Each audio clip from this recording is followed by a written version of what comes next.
네, 여러분 오늘 지금 우리 김재영 작가의 코끼리라는 소설 같이 우리 시험 대비하면서 전문을 좀 해설을 해보도록 하겠습니다. 전문 해설 강의 준비했고 지금 기초 이론부터 시작하고 있는 그 발단 부분부터 마치는 결말에 이르기까지 꼼꼼하게 세부적으로 내용 같이 분석해드리겠습니다. 이 내용 토대로 복습 꼼꼼하게 해서 이제 열심히 필기하시고 받아 적고 밑줄 긋고 체크하시면서 열심히 공부하시고 시험 잘 볼 수 있도록 같이 잘 준비하면 좋겠습니다. 자, 먼저 내용 한번 같이 볼게요. 자, 바로 작품 그 전문으로 들어가기 전에 앞서서 자, 이 글에 대해서 개관적인 부분부터 좀 한번 살펴보게 되면 작가는 김재영 작가이고요. 자, 이 창비에 수록이 된 이 교과서에 수록된 문학 작품입니다. 자, 이 코끼리라는 작품은 동물로 지금 제목을 정하고 있는데 지금 이번 시험 기간에 우리가 좀 살펴봐야 될 또 다른 작품에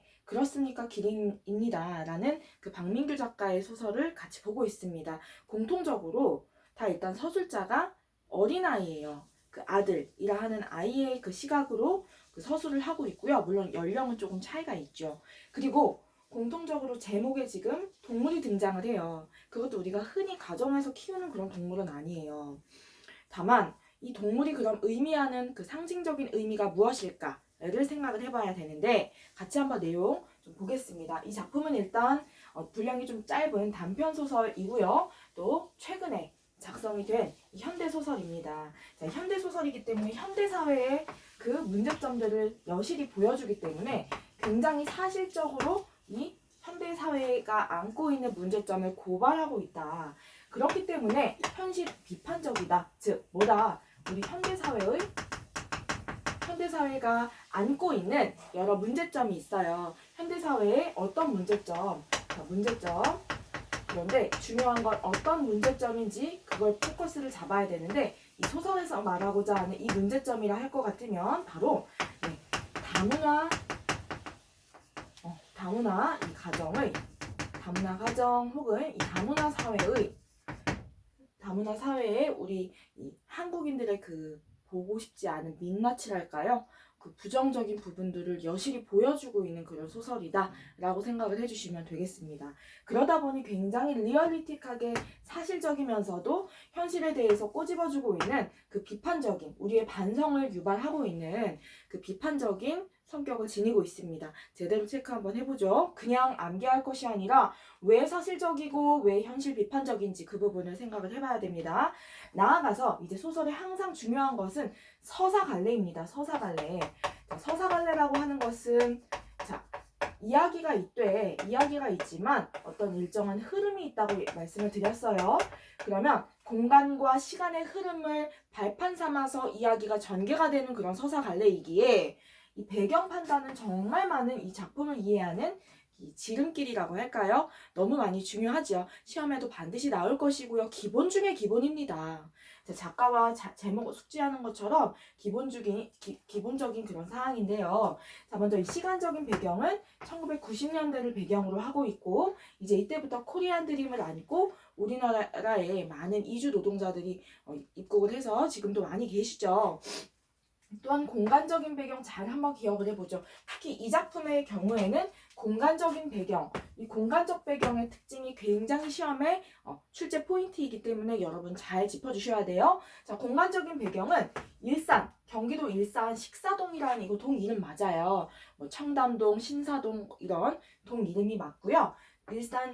일산시에 식사동이라 하는 그 지역이 있는데 거기 가구 공간이 있습니다. 그래서 이 가구 공간에서 살아가고 있는 이주 노동자들의 그 비참하고 슬픈 그러면서도 꿈과 이상을 가지고 살아가는 그분들의 그 아주 리얼리틱한 그 삶의 모습이 그려지고 있는 그런 소설인데요. 자, 이어서 내용 한번 볼게요. 이 공간적인 배경 잘 한번 기억을 해주시면 좋겠습니다. 자, 그리고 정말 소설에서 또 하나 중요한 것은 이 시점이지요. 시점이라 할 것 같으면 바로 뭐다? 자, 이 서술자, 글을 쓰고 있는 우리 시에는 화자가 있다면 소설에는 서술자가 있죠. 서술자의 관점이라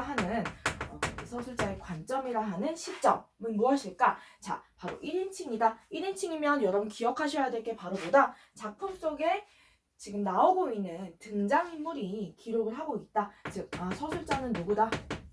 작품 속 등장인물이다. 그러면서도 관찰자 시점과 주인공 시점으로 쪼개지게 되는데, 이 글은 있는 그대로 우리 아카스라 하는 13살짜리 그 소년이 자신의 그 시각으로서 주인공이 되어 자신과 자신이 겪는, 그리고 아버지, 내가 살아가고 있는 이 돼지 축사 주변의 이주 노동자들의 그 삶을 아이의 시각으로 해맑으면서도 너무 그래서 더 가슴이 아픕니다. 이 시점을 가지고 1인칭 주인공 시점이다 라는 걸 잘 기억을 해주시면 좋겠습니다. 주인공의 이름은 아카스다. 아카스라는 이름을 미리 힌트를 드리면 소설에도 나오지만 하늘이라는 뜻이에요. 하늘. 자, 그래서 내용 한번 볼게요. 자, 주제 역시도 정말 중요하지요. 정말 김재영 작가가 말하고 싶었던 주제가 무엇일까? 저는 이분의 인터뷰도 실제로 좀 보았습니다. 자, 이 김재영 작가의 진짜 이 작품 속에서 말하고 싶었던 의도는 우리 다 예상이 되겠지만, 자, 외국인 노동자들이 꿈을 안고 우리나라에 오고 있어요. 일명 코리안 드림이죠. 이 코리안 드림을 품고 정말 이 한국이라는 터전을 선택을 해서 일단은 먹고 살기 위해서 돈을 벌려고 우리 땅에 왔겠죠. 그러나 이 꿈이 참 많이 좌절이 됩니다. 좌절이 되는 그 이유가 바로 무엇이냐? 돈을 너무 조금 줘서 막 괴롭혀서 그 부분뿐만 아니라 우리 사회가 안고 있는 정말 이 비판하고 싶었던 이제 그 나쁜 모순, 부조리, 이게 바로 뭐다? 편견이다. 그리고 차별이다. 특히나 이 차별의 체크를 좀 해주십시오. 그리고 편견에 있어서도 특정 구절에서도 우리가 엿볼 수 있는데, 아카스가 이제 학교 생활을 하다가 의도치 않게 그 아이들끼리 지내다 보면 이렇게 터치도 돼요. 만져지게 되잖아요. 그게 터치가 됐다고? 그 더러운 밑에를 닦는 그 손으로 내 동생 만졌냐? 이러면서 그 어떤 소녀의 그 오빠에게 괴롭힘을 당하는 그런 구절도 있습니다. 너무 가슴 아프죠? 자, 이와 같은 편견과 차별, 이것이 바로 이들의 꿈을 좌절시키는 더 큰 나쁜 것이야 라는 거. 그러면 이건 어떻게 되죠? 돈으로 해결할 수 있는 부분이 아니거든요. 이건 우리가 진짜 작가가 고발하고 싶었던 거, 즉 말하고자 하는 그 의도는 이 편견, 차별을 이제는 부수자, 이런 거 갖지 말자, 정말 그들도 똑같은 우리와 같은 사람이야 라는 걸 얘기하고 싶었다는 거죠. 여러분, 이런 부분들을 꼭 반드시 일일이 명시해드리지 않아도 적어주시고 여러분도 마음으로 같이 공감해 주셨으면 좋겠습니다. 이 문학은요, 공감이 전제되지 않으면 힘듭니다. 그래야 깊이 있는 문제도 능수능란하게 풀어낼 수 있으려면 먼저는 여러분 동병상련이 되고 또 역지사지가 되어서 이 작품을 같이 맛을 느껴주셔야 되겠죠? 자, 나아가서 이 작품의 특징도 역시나 항상 출제 포인트가 되는데, 첫 번째, 제가 누차 거듭 지금 강조했지만 13살짜리 초등학생 어린 서술자를 내세웠어요. 우리 아카스를 토대로. 어린아이의 시각에서 그 아이의 이 눈을 통해서 바라본 뭘 과연 보고 있었을까? 우리 이주 노동자들의 정말 그 힘겨운 삶을 더욱더 지금 부각하고 있다. 더 어찌 보면은 아이의 시각에서 서술을 했기 때문에 어떤 때가 끼지 않고 있는 그대로를 노출을 시킵니다. 그러다 보니까 더 많이 비극성도 더 많이 심화가 되고요. 감정은 오히려 조금 더 절제가 되죠. 아이가 일일이 피부로 더 느끼지 못하는 어른들의 그 고달픔을 아이 시각에서 노출을 하다 보니까 절절하지는 않아요. 그러나 그렇기 때문에 더 비극적이고 더 가슴 아프게 다가오기도 하죠. 그리고 나아가서 이 어린애 서술자를 내세우기 때문에 어떻게 힘겨운 삶이 더 부각이 되느냐? 자, 이 아이도 똑같이 고통을 느끼고 있구나. 너무 사는 게 힘들구나. 즉, 이 이주 노동자들의 비참하고 힘겨운 이 삶이 끊임없이 대물림되고 있구나. 이걸 정말 작가는 꼬집고 싶었다는 것입니다. 여러분, 이거 정말 잘 기억을 해줘야 되고, 이건 우리가 빨리 이 모순을 우리 사회가 극복을 할 수 있도록 노력을 해야겠죠. 자, 이어서 내용 한번 보죠. 자, 또한 우리 사회의 부정적인 민낯을 제시를 하고 있다. 너무 보고 싶지 않은 이 부정적인 민낯을 제시하여 우리 읽는 독자로 하여금 반성을 유도한다. 그리하여 현실 비판적인 이 사실적인 소설의 그 모습이 잘 드러나고 있는 정말 잘 쓴 글이라고 생각합니다. 읽으면서 많은 게 느껴지고 깨닫고 저 역시도 저한테도 한 번쯤 다시금 좀 반성을 하고 돌아보는 시간이 되었던 것 같습니다. 나는 정말 무심하지 않았던가? 나는 정말 국어를 가르치는 사람으로서 내가 정말 이 기능을 어디에 내가 좀 더 봉사하고 써볼 수 있을까? 그런 생각도 좀 잠시 해봤습니다. 자, 나아가서 볼게요. 이 작품에서 여러 가지 키워드가 있는데 이 키워드 관련해서는 우리가 글을 먼저 읽고 나서 정리를 하도록 하죠. 자, 이 공간적인 배경의 특징, 또 서술자의 특징, 이 부분 조금 이따가 좀 보도록 할게요. 자, 먼저 간략하게 이 작품의 그 구성을 조금만 더 살펴보시게 되면, 자, 이 작품은 소설이기 때문에 5단 구성을 취하고 있습니다. 자, 먼저 발단부터 결말까지 있게 되는데요. 자, 내용을 조금만 더 자세하게 제가 불러드리겠습니다. 자, 발단의 경우에는, 자, 나라 하는 우리 아카스와 나와 우리 아버지가 돼지 축사를 개조한 그 일산 그 식사동의 가구 공단에서 살아가는 내용이 여기 서술이 되고 있고요. 그리고 이 어떤 사건이 이제 서두에 등장을 하냐면 알리라는 청년이 같은 그 공간에 살고 있는 옆방의 비제 아저씨 돈을 훔쳐서 도망을 가게 되는 그런 일이 있게 돼요. 지금 제가 이걸 왜 기록을 해놨냐?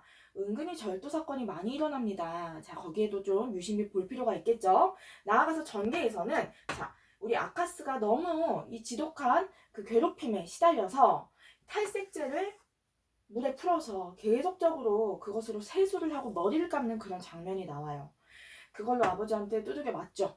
맞고 또 아버지가 그 탈색제 그 부작용이 나타난 그 우리 아카스를 치유해 주시고 마음 아파서 눈물 흘리시는 그런 장면이 나오고요. 자, 그리고 같은 옆방에 이제 있게 되는 우리 그 또 다른 이주 노동자가 일을 하다가 손가락이 잘리게 됩니다. 이 손가락이 잘려서 그것을 이제 휴지에 종이에 쌓아갖고 천 보자기에 쌓아갖고 다니는데 이걸 이제 가져다가 시바신에게 바치면서 기도를 하는 그런 구절이 나와요. 이따가 한번 볼게요. 나아가서 위기 부분에서는 우리 아카스가 아버지 생신을 맞이하여 생신상을 차리다가 거럼메살라라는 그 조미료가 부족해요. 재료가 부족해서 생신상을 차리다가 포기를 하는 그런 장면. 나아가서 절정에 이르러서 이 아카스가 과감하게 이 거럼메살라 이 봉지와 그다음 후라는 그 우리 오렌지 주스 있죠? 그 음료가 너무 먹고 싶어 하는 그 음료를 너무 먹고 싶어 하는데 이 두 가지를 수퍼해서 절도하는 그런 장면이 나옵니다. 나아가서 집에 귀가하는 길에 자, 어두컴컴한 밤에 그 동네에서 똑같이 그 절도를 당했던 비제 아저씨가 이번에는 내일 고향으로 출국을 하는 노랭이라는 이 마을에서 같은 이주 노동자인데 사람들이 정말 다 싫어해요. 상당히 무정하고 비정하거든요. 이 노랭이의 지갑을 절도하는 걸 목격하는 그 부분으로 이제 소설이 막을 내립니다. 자, 그러면 지금 절도 사건이 벌써 발단 에도 나왔고 절정에서 아카스도 절도를 하죠. 그리고 결말에서도 지금 비제 아저씨가 거꾸로 이번에는 가해자가 되어서 절도를 합니다. 자, 여기서 말하고자 하는 이 절도가 계속적으로 지금 반복돼. 여러분, 절도라는 것은 내 것이 아닌 남의 것을 그대로 비용을 지불하지 않고 강탈하는 것이죠. 자, 이 절도가 반복이 된다는 것 역시 지금 생존의 위협, 생계의 위협, 정말 어찌 보면 이 사회의 가장 바닥에서 너무나 신음을 하면서 힘겹게 살아가고 계시는 우리 사회의 구성원이고 우리의 동지이고 우리의 친구고 버신 이 이주 노동자들도 정말 이 사회에 너무 비참한 현실을 맛보면서 이 생계의 위협과 그리고 이 비참함 그리고 인간 소외를 너무 많이 겪는다는 거죠. 인간으로서의 어떤 기본적인 윤리성도 지금 많이 파괴가 되고 있다. 이분들이 나빠서가 아니라 이분들이 이와 같은 편견과 차별을 계속적으로 겪고 윤리적으로 전혀 대접받지 못해. 그러다 보니까 저임금의 고된 노동을 하면서 늘 날마다 비참한 현실을 살아가게 되는데요. 그러다 보니까 서로가 서로를 속고 속이고 뺏고 빼앗는 그런 일이 반복이 된다는 거죠. 정말 이 비정함과 이 무정한 이러한 삶이 끊임없이 굴레가 되어서 다람쥐 쳇바퀴 돌듯이 반복이 되고 있다. 대물림이 되고 있다. 그런 의미를 여러분 메모를 하시고 좀 적어놔 주세요. 그래서 아카스가 뭐라고 표현을 하냐. 이 장면을 목격을 하고서 코끼리라는 동물이 갑자기 머리를 스쳐 지나가. 그래서 이 코끼리가 외라는 곳에 빠지는 그 모습이 자꾸만 보인다. 이런 구절을 볼 수 있습니다. 우리 이따 가서 한번 볼게요. 자, 이 내용 한번 정리를 쫙 해주시고 우리 같이 작품 안으로 좀 들어가 보도록 하겠습니다. 자, 우리 처음부터 발단부터 같이 한번 읽어가겠습니다. 소설은 일단 기본적으로 이 구절을 한 구절 한 구절 읽어가면서 밑줄 긋고 필기하시고 그 의미를 음미해 나가는 그런 과정 다 아시죠? 그렇게 공부를 해주셔야 됩니다. 자, 같이 한번 볼게요.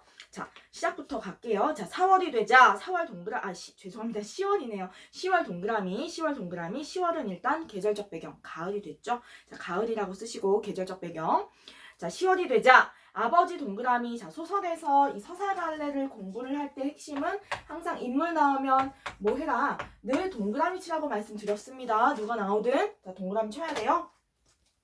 10월이 되자 아버지 동그라미.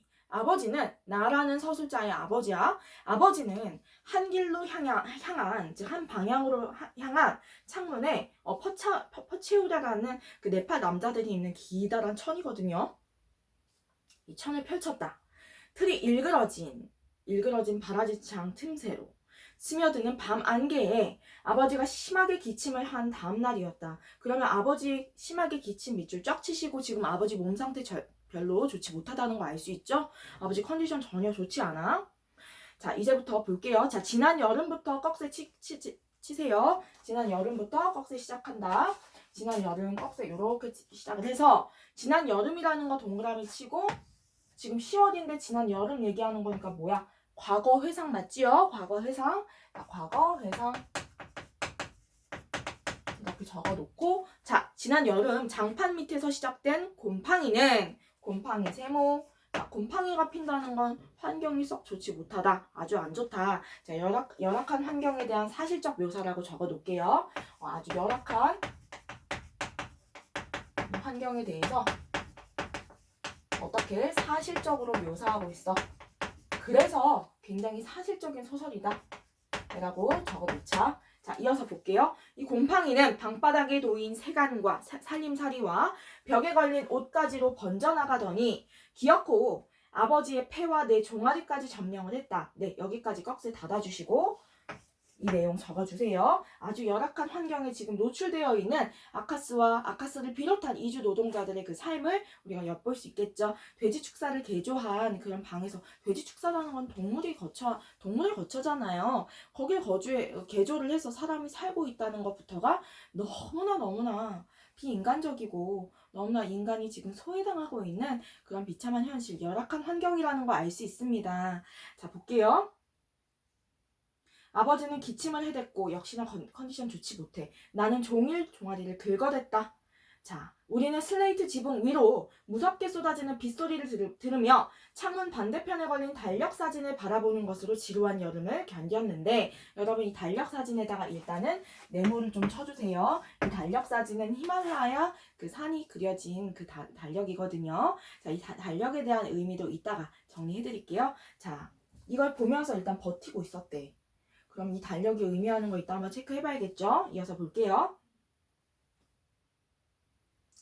투명하고 생생한 햇빛. 자, 투명하고 생생한 햇빛부터 자, 또 꺽쇠. 뭔가 지금 뭐야? 대조가 되고 있죠? 앞에 우리가 꺽쇠를 친 부분과 대조가 되는 구절이 나온다. 대조 표시 두세요. 대조 표시 하시고 이어서 보죠. 투명하고 생생한 햇빛. 이제 밝아. 그리고 푸른 티크나무 숲. 눈 덮인 안나푸르나, 잔잔하게 물결치는 폐와 호, 그리고 사탕수수를 빨아먹으며 웃고 있는 아이들까지 꺽쇠 치시고 어때요? 앞부분 열악한 이 한국에서의 일산 식사동에서의 열악한 환경과 상당히보다 대조되고 있는 자, 여기다 써볼게요. 뭐라고 쓰시냐면 불러주겠습니다. 자, 행복한 추억이 가득했던 네팔의 모습. 자, 행복한 추억이 가득했던 어디의 모습이다? 바로 네팔의 모습이에요. 자, 그러면 여러분은 이제 잠깐 빈 여백에다가 요걸 좀 필기를 할 건데요. 어떤 내용을 좀 정리를 할 거냐면 요 부분 잠깐 지우겠습니다. 자, 뭘 좀 적을 거냐면 지금 현재까지 나온 등장인물에 대해서 잠깐만 정리를 좀 해볼게요. 자, 먼저 여백에다가 좀 정리를 해주세요. 자, 먼저 등장인물 같은 경우에는 나가 있고 일단 아버지 정도로만 정리를 해보겠습니다. 자, 나라는 존재는 자, 아버지 존재의 아들이죠. 일단 아들이 되겠지? 그런데 누구와 누구 사이의 아들이냐면 우리 아버지는 네팔 사람이에요. 지금 안나푸르나다 이런 얘기 나왔으니까 네팔이라는 나라 다 아시죠? 네팔 분이세요. 네팔 사람인데 네팔에서 천문학을 전공했던 학도였어. 천문학도였어. 그럼 굉장히 하늘을 바라보면서 이 하늘, 굉장히 이 하늘을 많이 바라보는 늘 이 하늘을 꿈꾸고 위를 바라보는 꿈이 많던 꿈과 이상이 아주 많았던 그런 청년이었어요. 과거에. 자, 그러다 코리안 드림을 품고 돈을 벌기 위해서 한국으로 오셨겠죠. 그러다가 조선족 누구 엄마를 만나서 둘이 결혼을 해서 내가 태어나게 된 거야. 그러면 나는 사실상 뭐야? 정말 이주 노동자 분들 중에서도 같은 혈족이 아니라 지금 네팔의 피와 조선족 둘 다 외국인이시죠. 둘 다 이방인이야. 자, 이 이방인의 피가 섞여 흐르고 있는 혼혈 이방인인 거죠.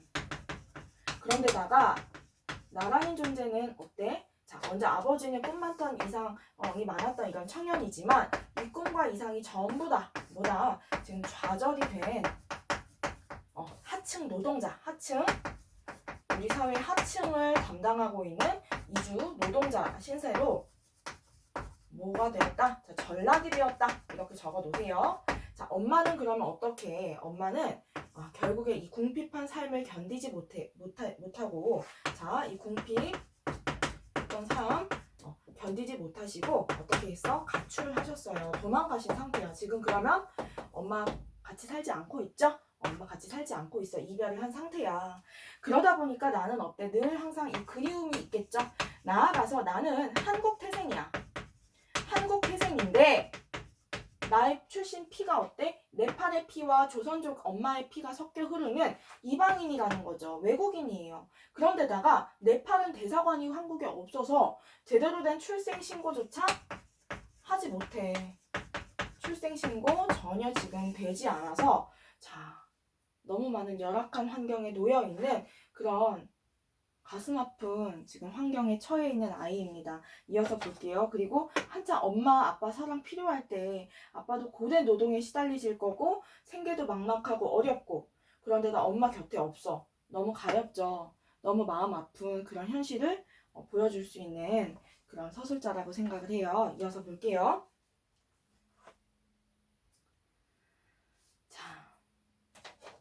아버지와 나는 10여 년 전까지 돼지 축사로 쓰였다는 낡은 베니어판 문 5개가 나란히 붙어있는 건물에서 살고 있다. 밑줄적 공간적 배경이라고 쓴다.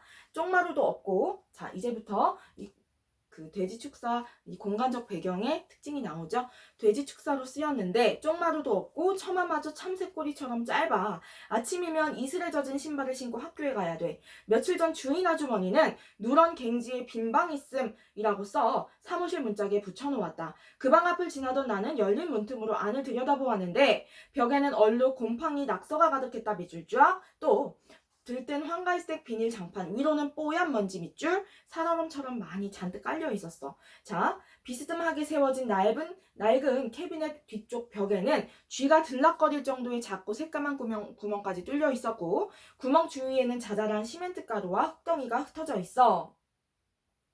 마치 상처 부위에 엉겨붙은 피딱지처럼 보였다. 총알에 맞아 쿨럭쿨럭 피를 쏟아내는 심장을 본 것 같은 섬뜩함이 가슴을 오그라뜨렸다. 자, 이 구절 여기 잠깐 지우고 이어서 보겠습니다. 자, 이 부분은 이제 빠르게 지우고요. 이 구절 지금 공간적인 특징, 공간적인 이 배경의 특징이 지금 여실히 그래서 사실적인 소설이다. 자, 지금 이 공간적인 이 배경의 특징 이렇게 꺽쇠를 치시고 뭐라고 적어주시냐? 자, 적어주셔야 돼요. 뭐라고 적어주시냐면 열악하고 아주 누추한 이 공간적 배경을 정말 사실적으로 묘사해서 그 어떤 비참함, 비극적인 특성이 굉장히 올라가고 있다라고 적어 놓으세요. 자, 이어서 보죠. 그 방에 살던 파키스탄 청년 알리 동그라미. 자, 알리가 아까 BJ 아저씨 돈 훔쳐서 달아났다고 미리 힌트 드렸어요. 도둑질을 하고 마을을 떠났다. 도둑질 세모. 자, 절도가 일어났어. 그리고 도망을 갔어. 자, 그런데 이 돈이 어떤 돈인지 볼게요. 강풍이 불던 날 밤에 어둠과 소란을 틈타. 자, 얘들아 현관앞에 꺼내시고 지금 중요한 거 나왔어요. 뭐가 나왔냐면 자, 밤의 어둠. 제가 이제부터 이 소설에서 어두움과 관련된 거, 밤과 관련된 거, 또 낮과 관련된 거, 밝음과 관련된 거 있으면 여러분 색깔 표시 반대되는 색깔 꺼내서 다 체크 공통적으로 해주셔야 돼요. 어두움, 밤과 관련된 건 같은 색으로, 낮, 밝은 것과 관련된 것은 같은 색으로 표기 좀 해주세요. 여기 이 소설에는 자, 여기 일단 좀 이따가 적어 놓을 텐데 공간적인 배경의 특징에 있어서 이 대비를 활용을 합니다. 이걸 볼 거예요. 자, 그래서 밤의 어두움 여기 이제 체크를 할게요. 그럼 썩 좋지 못한 부정적인 이미지가 되겠죠? 자, 그럼 시각적인 이미지다, 색채 이미지다 이렇게 선지에 나오게 되면 역시나 색채, 시각, 그 이미지가 등장하고 있어요. 요거 정리해 놓으세요. 자, 이 대조 효과가 지금 보이는데 이어서 내용 한번 같이 보도록 할게요. 자, 왜 도둑질을 하고 마을을 달아났을까? 자, 강풍이 불던 날 밤에 어둠과 소란을 틈타 한 방을 쓰던 비제 아저씨의 돈을 훔쳐 달아난 것이다. 비제 아저씨는 송금 비용을 아끼려고 벽에 구멍을 파서 돈을 숨겨 놓았는데 알리가 돈을 꺼낼 때 나던 조심스러웠던 그 부석거리던 소리도 나지 않았다는 거죠. 하긴 이틀 연속 철야 근무에 특근까지 했으니 그럴만도 하다. 게다가 그날따라 이웃이 방글라데시 아주머니의 갓난아기가 밤새 잠을 자지 않고 보챘어. 그러다 보니까 더 소리가 안 들렸겠죠. 소란스러웠어. 자, 사무실에서 나는 아버지와 나만이 일찌감치 불을 끄고 이제 잠을 청했는데 하지만 우리들 역시 머릿속으로는 매우 혼란스러운 생각, 집 나간 어머니 생각에 빠져 있어서 누군가 돈을 훔치느라 바스락대는 소리를 들을 수 없었어. 자, 그러면 이 부분도 여러분 자, 어떻게 하시냐면 지금 이 돈을 훔치는 그 상황을 묘사를 하고 있는데 자, 뭐예요? 뭐라고 좀 적어볼까? 누구든 신경을 지금 쓸 겨를이 전혀 없죠. 즉, 저마다의 팍팍한 삶의 현실에 매몰돼요.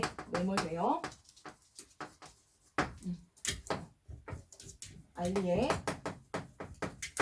별도를 눈치채지 못해요. 이걸 좀 적어 놓을게요. 자, 너무나 각자가 참 고달픈. 이걸 알 수 있어. 누구도 서로 신경 쓸 수 없어. 최소한도. 자, 이거 조금만 하면 눈치챌 수도 있는데 그렇다는 거죠. 자, 그리고 집 나간 어머니라는 부분 밑줄 쳐주시고 집 나간 어머니라는 것도 집 나간 우리 어머니 그리고 밑줄 치고 우리 아카스 즉 나의 이 상황도 알 수 있다. 엄마의 부재에도 알 수 있다. 사실 알리는 비제 아저씨 아들의 생명을 훔쳐 도망간 거다 다름없다. 왜? 막내 아들 심장수술 비용 때문에 지금 여기서 돈 번 거거든요. 이 마을에선 불행이 너무나 흔해 발에 치일 지경이다. 밑줄 쫙 별표 친다. 자, 그렇죠. 너무나 참 예쁜 표현이지만 참 참신한 표현이지만 더 슬프다. 즉, 쓸게요. 자, 이주 노동자들의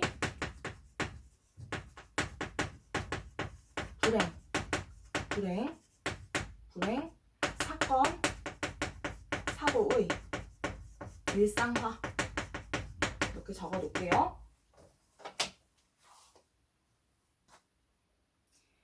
그래서 웬만한 일에 누구도 신경 쓰지 않는다. 하지만 비제 아저씨가 그날 새벽에 내지른 절망, 분노, 이 비명은 한동안 잊히지 않을 것 같다.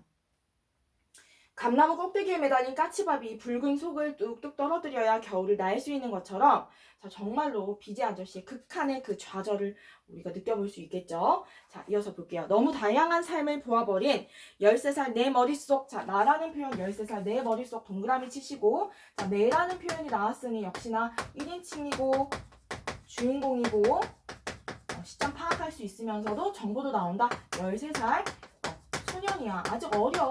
너무 귀여운 그 어린 소년이에요. 이분이 이제 지금 서술자가 되는 것이죠. 자, 즉 초등학생 이주 노동자 아이라는 거죠. 자, 히말라야처럼 굴곡이 피어 있다. 자, 벌써 어린아이가 이 삶의 굴곡을 이렇게 삶의 굴곡을 맛보고 있는 좀 가슴 아픈 현실이다. 이어서 볼게요.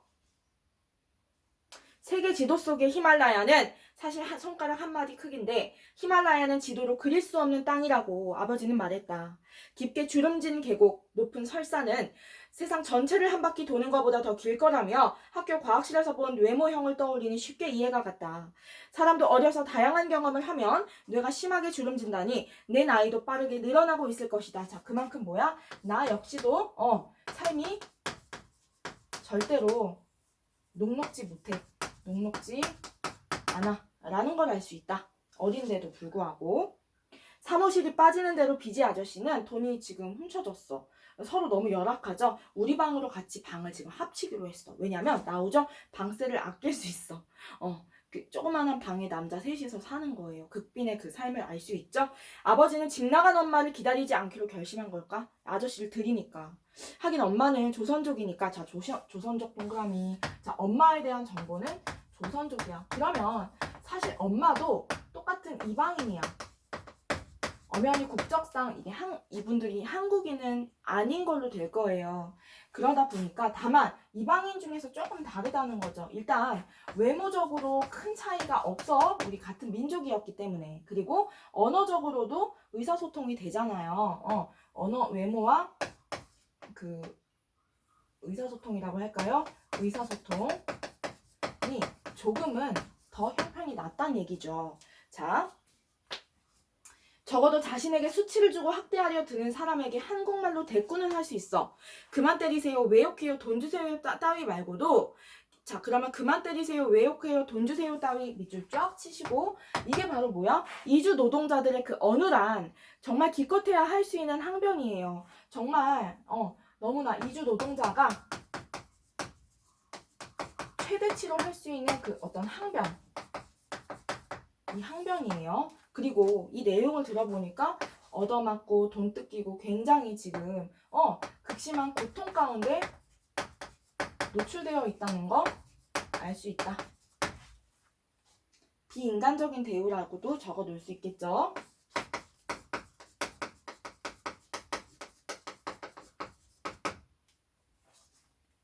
선처, 멸시, 응급실, 피해보상, 심지어 밑구멍으로 호박씨 깐다, 개발에 땀난다, 열일한다 이런 뜻인데요. 열심히 일한다. 관용적인 표현까지도 다 쓸 수 있는 거죠. 이제 엄마는 언어가 되고 의사소통이 되니까 외모도 되고.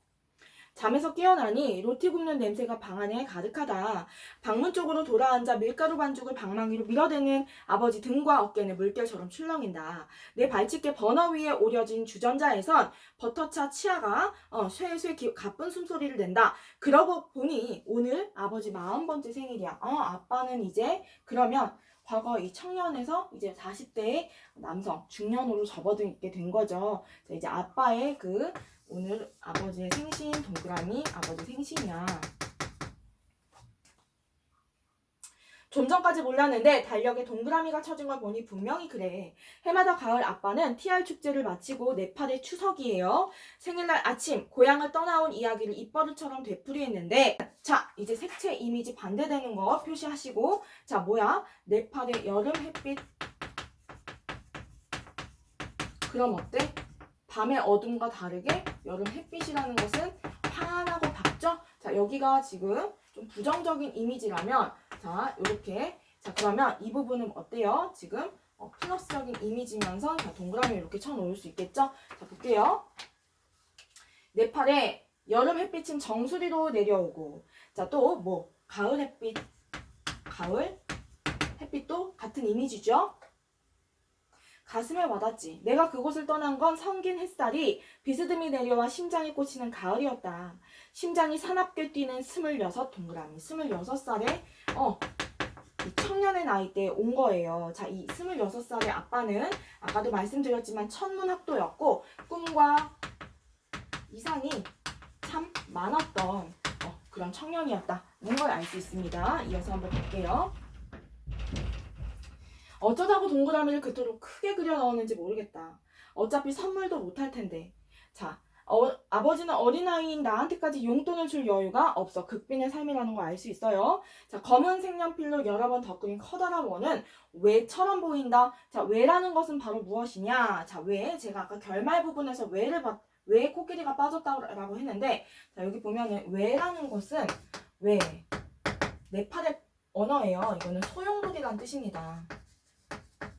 블랙홀처럼 계속적으로 빨려 들어가는 거잖아. 소용돌이. 왜는 미얀마 말로 네팔의 언어가 아니라 미얀마 말로 소용돌이란 뜻인데, 이로실 미얀마 아저씨들은 한국에 온 외국인 노동자들은 모두 왜에 빠진 거라고 말한다. 그러면 이 왜라는 것은 바로 뭐야?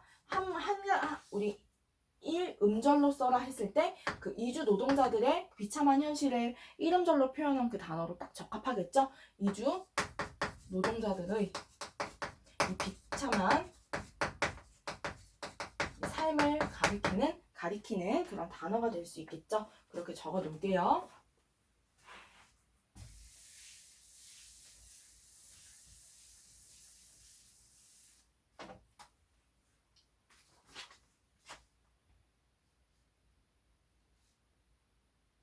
나는 아버지 소용돌이 삶 속에 태어났으니 새끼 왜다. 자, 그러면 여기도 동그라미 칠게요. 아버지도 지금 왜의 삶을 살고 있어. 즉, 소용돌이. 그리고 멸시 천대를 받는 굉장히 비참한 비참한 삶을 살고 있어. 그런데 그 아들인 나도 새끼 왜? 작은 소용돌이야. 그러면 이건 뭐예요? 이게 의미하는 것은 빈곤, 고통, 가난, 차별 등등등의 대물림을 뜻한다. 그래서 이어서 이 서술자의 특징과 효과라는 것은 결국에 어린아이를 내세워서 지금 서술을 하고 있다. 자, 여러 특징이 있지만 우리 사회의 특히 그 다문화 사회에서의 어떤 비극적이고 부정적인 부조리를 여실히 드러내고 있어. 그러면서도 드러내고 있고 또 어떤 특징이 있느냐? 이 어린아이도 이 고통을 겪고 있다. 즉, 이 고통의 대물림. 고통이 왜? 편견, 차별. 아이들 그대로 겪고 있다는 얘기죠. 이주 노동자들한테 가해지고 있는 편견, 차별 그대로 대물림되고 있다. 이런 현실을 보여주기에 너무 좋다는 거죠. 이어서 볼게요. 하지만 한국에서 조선족 엄마 자궁에서 태어났으니 반쪽 외다. 그렇다고 해서 내가 왜 취급을 받지 않을 거란 착각을 할 머저리는 아니야. 왜? 자, 소영이 오빠가 지금 괴롭히고 있죠. 왜 그러냐면 자, 여기 볼게요. 6학년 소영이 오빠가 다짜고짜 내 멱살을 잡았다. 그러고는 똥 닦는 냄새나는 손으로 왜 소영이를 만졌냐고 다그친다. 그런 적 없다고 해도 자, 거짓말만 새끼야 하면서 주먹을 날렸다. 나도 녀석의 옆구리를 한 대 갈겨줬는데 쓰러진 녀석의 코에서 피가 나와 옷이 피투성이가 되었다. 자, 요게 바로 지금 제가 그대로 적은 요 내용에 해당이 되겠죠? 자, 우리 아카스 또한도 학교에서 너무나 극심한 이 차별과 고통, 빈곤, 이 고통 이런 부분들을 겪고 있죠. 지금 뭐야? 이주 노동자라는 이 멸시와 천대가 너무 학교에서도 일상화가 되고 있다. 일상화. 이렇게 적어 놓을게요. 일상화. 이렇게 적어 놓고 이어서 한번 보겠습니다. 손으로 먹어라. 그래야 서둘지 않고 과식하지 않는단다. 아버지 말을 못 들은 채 하고 젓가락으로 일부러 로티를 이 빵을 찢고 있어. 과식할 음식이나 있어? 이렇게 반박을 하며 반박을 하려다 참으며 자, 니들은 손으로 밥 먹고 손으로 밑 닦는다며 왜 더러워하면서 그 욕을 먹었던 그 소리가 들리는 듯하다. 아예 이 스트레스를 엿볼 수 있죠. 사실이 아니야. 밥은 밑 닦는 왼손이 아니라 오른손으로 먹어. 그 때문에 아버지는 언제나 오른손을 더 깨끗하고 귀하게 다루라고 해. 자, 아버지 손가락에는 다만 등고선처럼 생긴 지문이 없다. 즉 밑줄 쫙 뭐야? 지문이 없다는 얘기는 아주 고된 노동. 자, 지문이 없다라는 것은 고된 노동을 뜻하죠. 지문이 다 닳아 없어진 거니까. 자, 이어서 볼게요. 지장을 찍으면 짓이겨진 꽃물 자국 같은 게 묻어나. 사람들은 지문이 없으니 영혼도 없다고 생각해. 자, 영혼도 없다고 생각한다 밑줄 쫙. 영혼이 없으면 사람 취급을 받지 못하는 거야. 즉, 영혼은 사람한테 있잖아요. 영혼이 없다고 생각해서 이 말은 사람 취급, 즉 사람 대접, 사람 대우 잘 받지 못하고 있는 그 현실을 돌려서 표현한 거죠. 그렇지 않으면 노끈의 꾀인이 가자미처럼 취급당할 리가 없다. 아, 지금 이분들이 겪고 있는 취급을 3어절로 쓰시오. 노끈의 꾀인, 가자미, 노끈의 꾀인, 가자미라고 쓰시고 이게 바로 이들이 겪는 그 취급에 대한 비유적인 표현이죠. 뭐뭐처럼 직유법을 쓰고 있는데 노끈의 꾀인 가자미처럼 지금 취급을 당하고 있어. 야 임마 혹은 이런 놈아 하면서 멸시천대가 정말 일상화. 이름으로도 불리지 않아. 말리고꽃을 좋아하고 미녀 러선필리리를 구성지게 부르는 안나푸르나의 추억을 가진 어루준이란 이름은 처음부터 있지도 않았다 밑줄 쫙 치시고 자 어루준이라고 하는 것은 우리 아버지의 한국 이름이에요. 어루준이야. 아빠의 한국 이름이야. 한국 이름. 한국 이름인데 이걸로 불리지가 못하고 뭐뭐 노마 뭐뭐 X야 이렇게 불린다는 거죠. 자 그래서 뭐다 인간 소외죠. 그리고 굉장한 이 차별 속에서 고통을 받고 있어. 자, 이 내용 볼 수 있었고 자 멍이 들었다. 어쩌다 그러냐. 로티를 찢어 입에 넣음에 묻는 아버지한테 사실대로 말했더니 밑줄 쫙. 사실은 중요치 않다. 아무도 우리 말을 믿어주지 않아. 자 이거는 뭐야. 사실관계에 관계없이 인간 취급 지금 못 받고 있어. 굉장한 그 차별과 멸시 일상화 그냥 감당해야 되는 거야. 자, 너무 비참한 현실이죠. 차라리 맞는 게 낫는데 왜 때렸어. 즉 그 애가 가만히 있지 않을 거라고 아버지가 보복을 우려하시죠. 자신 있다. 바보 같은 소리 하지 마라. 다음번에는 그냥 맞아줘라 하면서 자, 내 팔 속담을 들이대는데 누군가 돌을 던지거든 돌. 이 돌이라 하는 것은 바로 이들이 겪는 차별과 멸시 뭐 어떤 핍박이 될 수 있겠죠. 그래도 우리는 뭐 해라. 꽃을 줘라. 꽃이라고 하는 것은 바로 뭐야? 관용과 포용 그리고 이해를 뜻하죠. 싫어요. 난 차라리 사람들을 갈길 거다 라고 얘기를 하니까 자 야크처럼 돌진할 거냐. 자 야크가 어떻게 뛰는지 알게 뭐냐. 히말라야 얘기를 하면 지긋지긋하다. 자 반사적으로 튀어나온 말에 나도 놀라고 만다. 하지만 참았던 말들이 계속 쏟아져 나오면서 아빠한테 지금 반항하고 있어. 난 여기 식사동 가구 공단밖에 몰라요. 밑줄 쫙. 자 가구 공단밖에 모른다. 나는 지금 가구 공단이 좋다는 얘기가 아니죠. 가구 공단밖에 모른다라는 말은 자 우리 아카스 입장에서 한 번만 생각을 해보자. 아카스는 네팔 태생이 아니에요. 자 가구 공단밖에 몰라요 에다가 뭐라고 쓰시냐면 자 아카스는 거듭 말씀드리지만 한국 태생이야. 한국 태생이기 때문에 네팔에 대한 그 기억이 딱히 없어. 그럼 자꾸 네팔 얘기 이제 그만해. 지겨워. 스트레스 받으니까 아빠 마음 이해하면서도 지겹다고 얘기를 하는 거죠. 자, 흐리멍덩한 하늘까지 하늘이랑 깨진 벽돌더미 그리고 냄새나는 바람 꺽쇠 치시고 역시나 흐리멍덩한 하늘 어둡죠? 자 여기다가 체크하시고 이게 바로 이들이 처한 이 공간적인 특징이 나타나는데 자 이제 한번 좀 적어볼게요. 이 글에 나타난 공간적인 배경의 특징은 바로 대비라는 거 여백에다가 좀 지금 잠깐 적어놓도록 하죠. 자 뭘 좀 필기를 하실 거냐면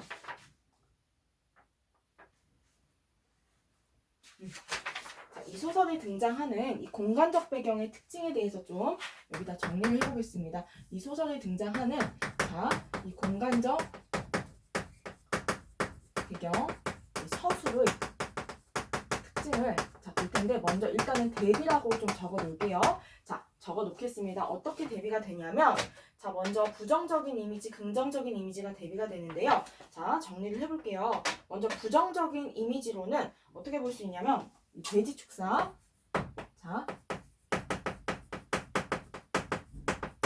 지금 여기는 한국 그 식사동 가구 공단이야. 그리고 이와 반대되는 공간은 어디야? 자, 여기는 네팔. 안나푸르나가 되겠죠? 자, 어떤 이미지의 차이가 있는지 이제 한번 정리를 해볼게요. 자, 서로 대비를 지금 이루고 있는데, 먼저 돼지축사 같은 경우에는 밤의 이미지, 그리고 어두움, 그리고 여기는 그에 비해서 빛과 밝음 혹은 햇빛, 여기 햇빛이라고 적을까? 그리고 아니면 이런 이미지야. 자, 그리고 여기는 힘들고 고난, 고통 속에 시달리고 있죠. 그러면서도 네팔은 어때? 굉장히 아름답고 행복한 추억이 있다. 적어놓을게요. 그 다음 이곳에서는 꿈이 있었어요. 꿈이 없어. 지금 여기는 꿈이 있었어요. 꿈과 이상 가지고 있었어. 품고 있었다가 여기서는 꿈과 이상 좌절 없어. 이런 거 없어. 이제 좌절됐어. 자, 그 다음에 여기는 굉장히 따뜻한 인간관계. 막 웃고 행복해 하고 있는데 여기선 어때? 자기들이 지금 먹고 살기 바쁘니까 냉혹하고 참으로 비정해, 무정해, 그리고 소외됐어. 그리고 아주 메마른 인간 관계가 있어. 그러다 보니까 뭐가 비일비재하다? 자, 불행, 절도, 각종 사건, 사고, 심지어 죽음도, 손가락도 잘리고 죽음도 너무 일상화다라고 적어놓으세요. 이렇게 너무나 극명하게 대비를 이루고 있어요. 이런 차이가 있다는 거 정리를 해놓으세요. 네, 이렇게 정리를 해놔서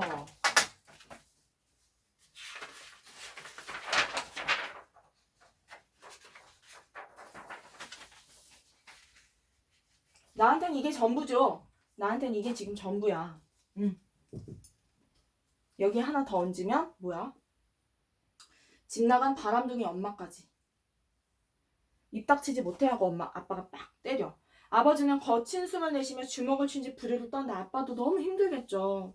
볼을 쏴쥐고 방에서 뛰쳐나오니 마당에 있던 누군가가 나마스테 하고 인사를 건네지만 대꾸하지 않고서 이슬에 젖은 신발을 꿰어 마당을 가로지른다.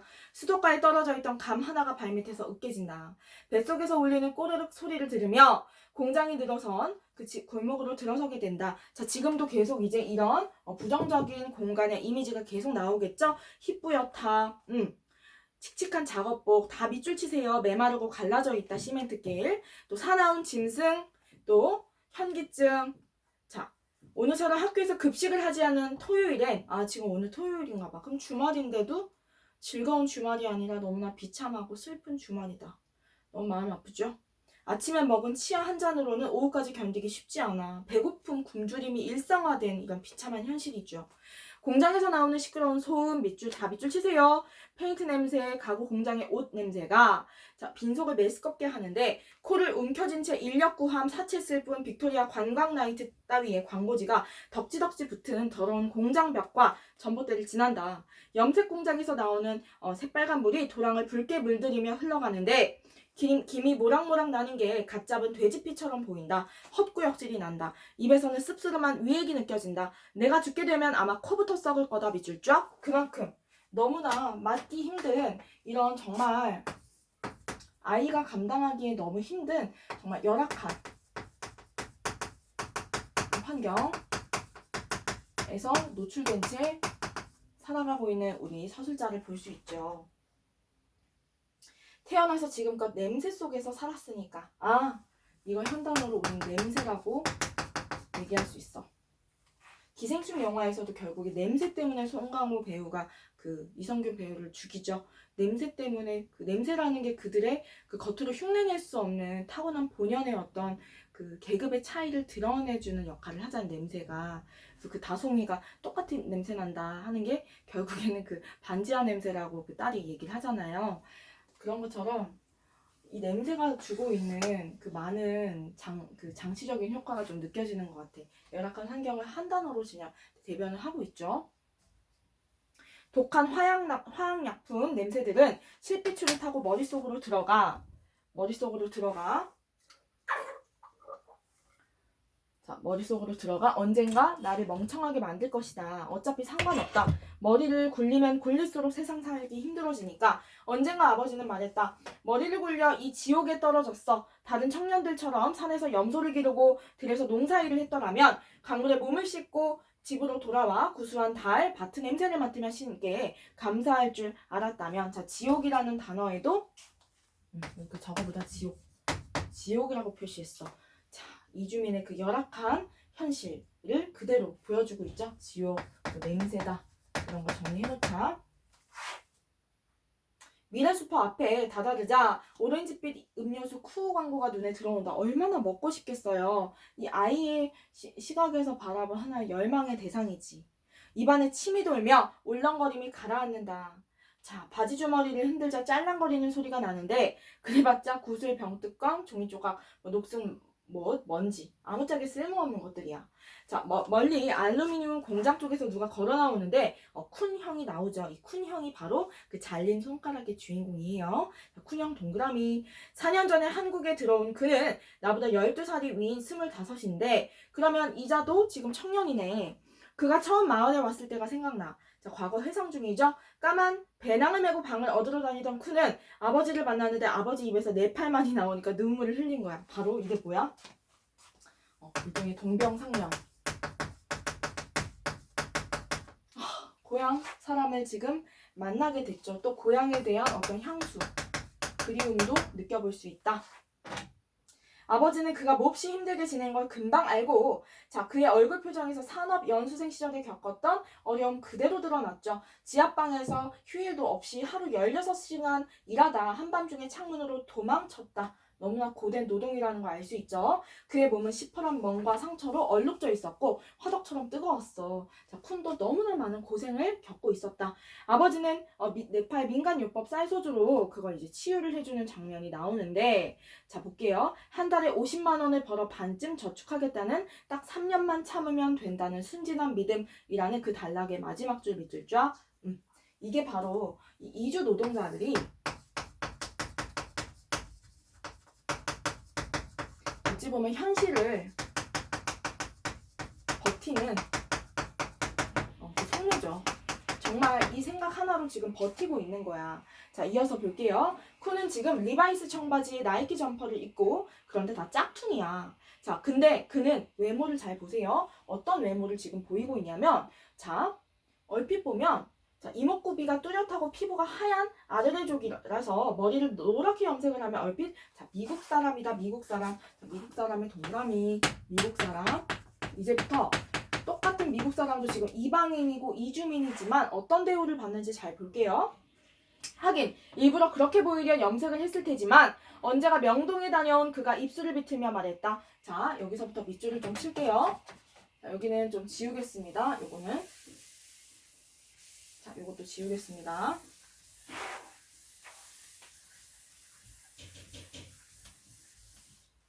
자, 미국 사람이라는 이 부분 한번 볼게요. 자, 한국 사람들은 단일 민족이라 외국인한테 거부감을 갖는다고? 꺽쇠. 그래서 이주 노동자들한테 불친절한 거냐? 웃기는 소리 하지 말라. 미국 사람 앞에선 안 그래. 친절하다 못해 비굴할 정도다. 너도 얼굴만 하얗면 미국 사람처럼 보일 텐데까지 꺽쇠 닫으시고 여기서 말하고자 하는 것은 일단 첫 번째.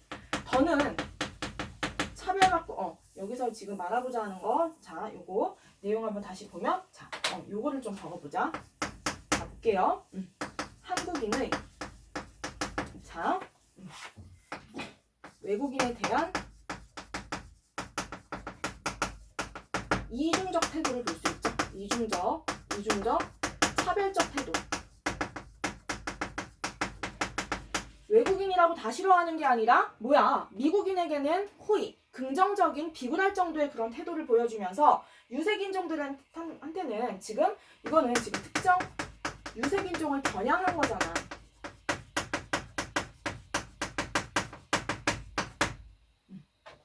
이중적인 차별적인 태도를 보여주고 있죠.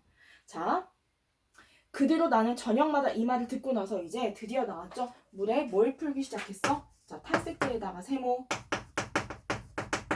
탈색제가 의미하는 것이 무엇일까? 자, 요거 한번 적어볼게요. 바로 뭐다? 이거는 저는 차별 받고 싶지 않은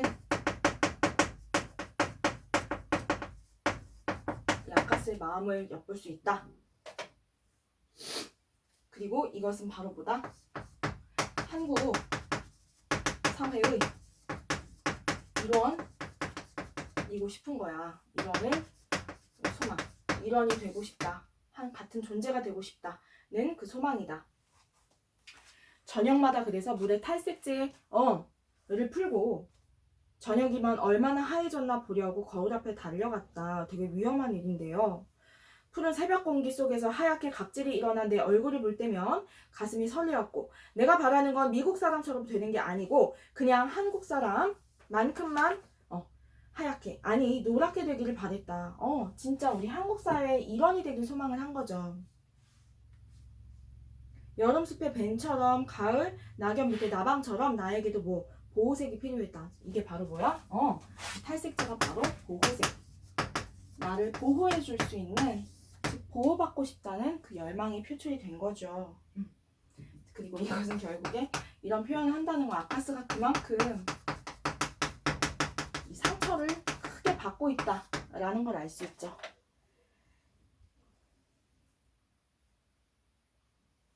남의 눈에 띄지 않고 조용히 살고 싶었고 첫째 표적이 되지 않고 싶고 왕따가 되기 싫고 또 뒤에서 밀치고 싶은 까만 방해물이 되고 싶지 않은 거야. 그래서 하루도 거르지 않고 탈색제를 썼는데 자 어느 날 세수를 하고 있는데 거칠게 쏟아버리고 내동댕이 친 게 바로 이제 아버지죠. 아버지한테 자 뒷덜미를 잡힌 채 끌려 들어가 멍이 시퍼렇게 들도록 종아리를 맞았다 밑줄 쫙 치시고 자 밑줄 치시고 여기에서 지금 아빠가 지금 왜 체벌을 하시냐 두 가지 의미를 한번 생각을 해봐야 된다. 자, 표면적으로는 겉으로 드러난 야단치는 훈계의 내용은 자, 자기 정체성을 부정하는 아들을 야단치는 건데 진짜 속내 이면적으로는 왜 그런지 모르지 않잖아. 다 알잖아요. 그죠? 자, 아들에 대한 미안함 그리고 슬픔 연민 다 알아. 아빠도 다 아는 거죠. 그죠? 그리고 안타까움이 느껴지는 거죠.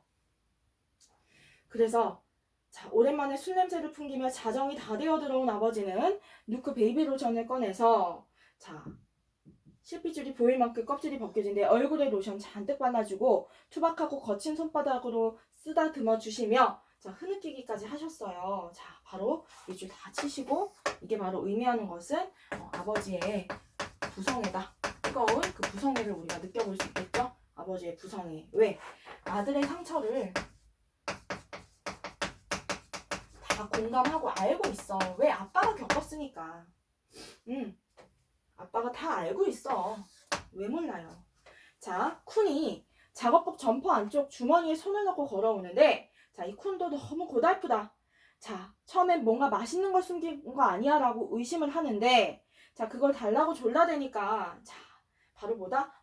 제가 아까 천이라고 얘기했는 흰 붕대죠. 흰 붕대에 감긴 손에다가 동그라미. 자, 이게 바로 뭐예요? 자, 쓸게요. 노동 중 잘린 쿤의 손가락이야. 정말 충격적이죠. 너무나 비참한 현실을 알 수 있다.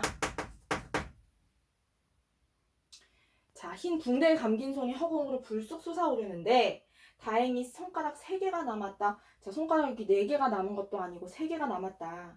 자, 하지만 결국 자, 아무렇지 않다는 듯 말하려 애쓰지만 자, 욕을 하게 되죠. 돌멩이를 세게 걷어차고 자, 그는 이제 더는 염색을 하지 않을 거다 밑줄.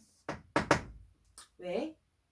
여기서 알 수 있는 거. 그간 미국인 행세를 위해 행세했음을 알 수 있죠. 이게 바로 뭐야? 자, 외국인들에 대한 한국 사회의 이중성을 엿볼 수 있다. 여기까지 와서 프레스의 손가락을 잘리는 미국 사람은 없을 테니 그럴 필요가 없다. 그런데 잘 보세요. 형, 그 손가락 자기 달라 그래요. 자, 이어서 볼게요. 휴지로 돌돌만 뭉치를, 자, 이 잘린 손가락은 바로 뭐다? 이 비참한 현실이면서, 자, 내용 한번 볼게요. 그걸 이제 받아. 우리 아카스가 받고, 자, 어떻게 하는지 이어서 볼게요. 이웃의 아기가 칭얼대는 소리만 들릴 뿐 축사 건물 전체가 조용한데 나는 마당 한쪽에 있는 감나무 밑으로 다가가는데, 자, 이제 볼게요. 자, 쭉 내용을 내려가서 볼게요. 자, 어디 가서 보시냐면, 자, 우리 그 단락 마지막 줄 가서 볼게요. 자, 밑줄 치시고, 파괴의 신 시바님, 이 정도면 충분해요. 더는 재물을 바라지 마세요. 특히 아버지하고 제 손가락만큼은 절대. 자, 이 부분에 밑줄 치시고 시험에 안 나올 수 없겠다. 별표 치시고 뭐라고 쓰셔야 되느냐. 자, 역시 이것도 자, 표면적, 이면적 이렇게 적어볼게요. 표면적, 이면적. 자, 먼저 표면적으로, 이면적으로는 어떤 내용이냐. 표면적으로는 아버지와 자신의 일종의 보호를 요청하는 것이면서, 이면적으로는 의미하는 것이 바로 쿤이 느꼈을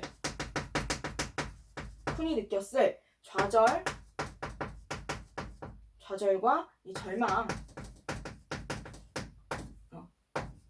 느끼지 않으려는 그 발버둥이다.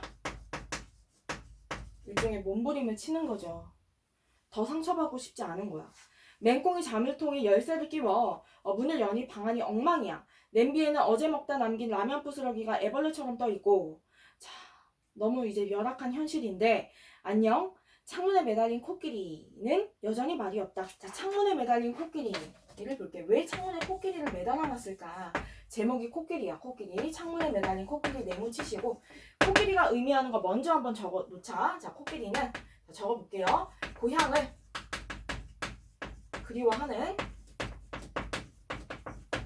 이주노동자를 상징한다. 이주노동자라고 적어보자. 자, 말이 없다. 무심한 눈길로 먼 곳을 바라볼 뿐, 쳐다볼 뿐. 7개의 코를 가진 퍼체우라의 그 천에 은사로 화려하게 수놓인 그 코끼리는 원래 뭐였다? 자, 우리 체크를 해보자. 원래는 어떤 종류였냐면,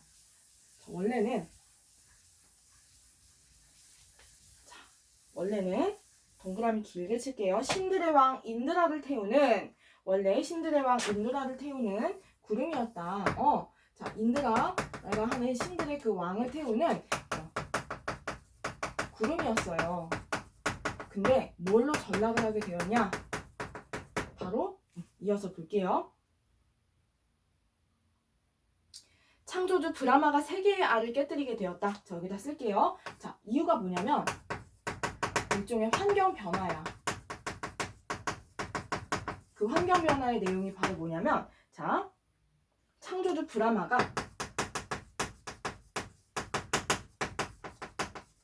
이 3개의 알을 깨뜨리게 된 거예요. 이 3개의 알 깨뜨림. 이 환경 변화 때문에 어떻게 전락이 되었느냐? 우리 코끼리의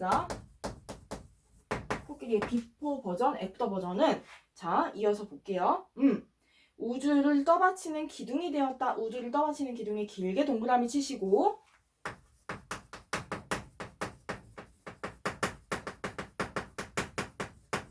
기둥으로 지금 전락을 하게 된 거야. 자, 내용 한번 볼게요. 그래서 우리 아카스가 이 내용을 듣고 뭐라고 느끼냐면, 이 코끼리에 대해서 누구와 동일시를 한다. 바로 아버지와 독립시를 한다. 아버지 역시도 원래는 꿈과 이상이 많고 하늘을 늘 쳐다보고 하늘을 바라보며 꿈을 꿨던 26살의 천문학도였어요. 즉 꿈도 이상도 참으로 많았던 그런 존재이지만 아빠 역시도 지금 뭐야? 이 환경이 변화되었어. 이주 노동자 신세가 되었어. 즉 이주를 했을 뿐인데 뭐가 되었다? 이제는 한국에서 가장 한국 사회의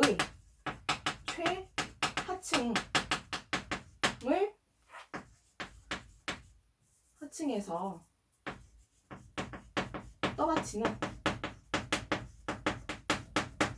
이주 노동자 신세로 전락을 하게 된 거죠.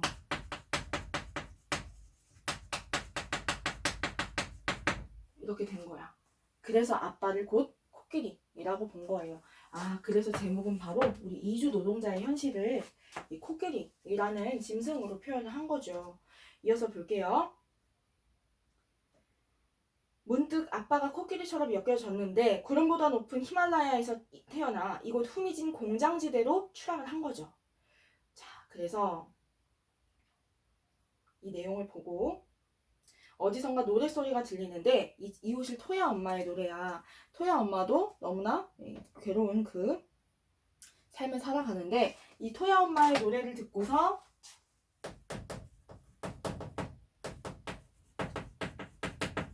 여기다 동그라미 치시고 우리 아카스가 누굴 떠올리게 되냐면 바로 엄마 떠올림.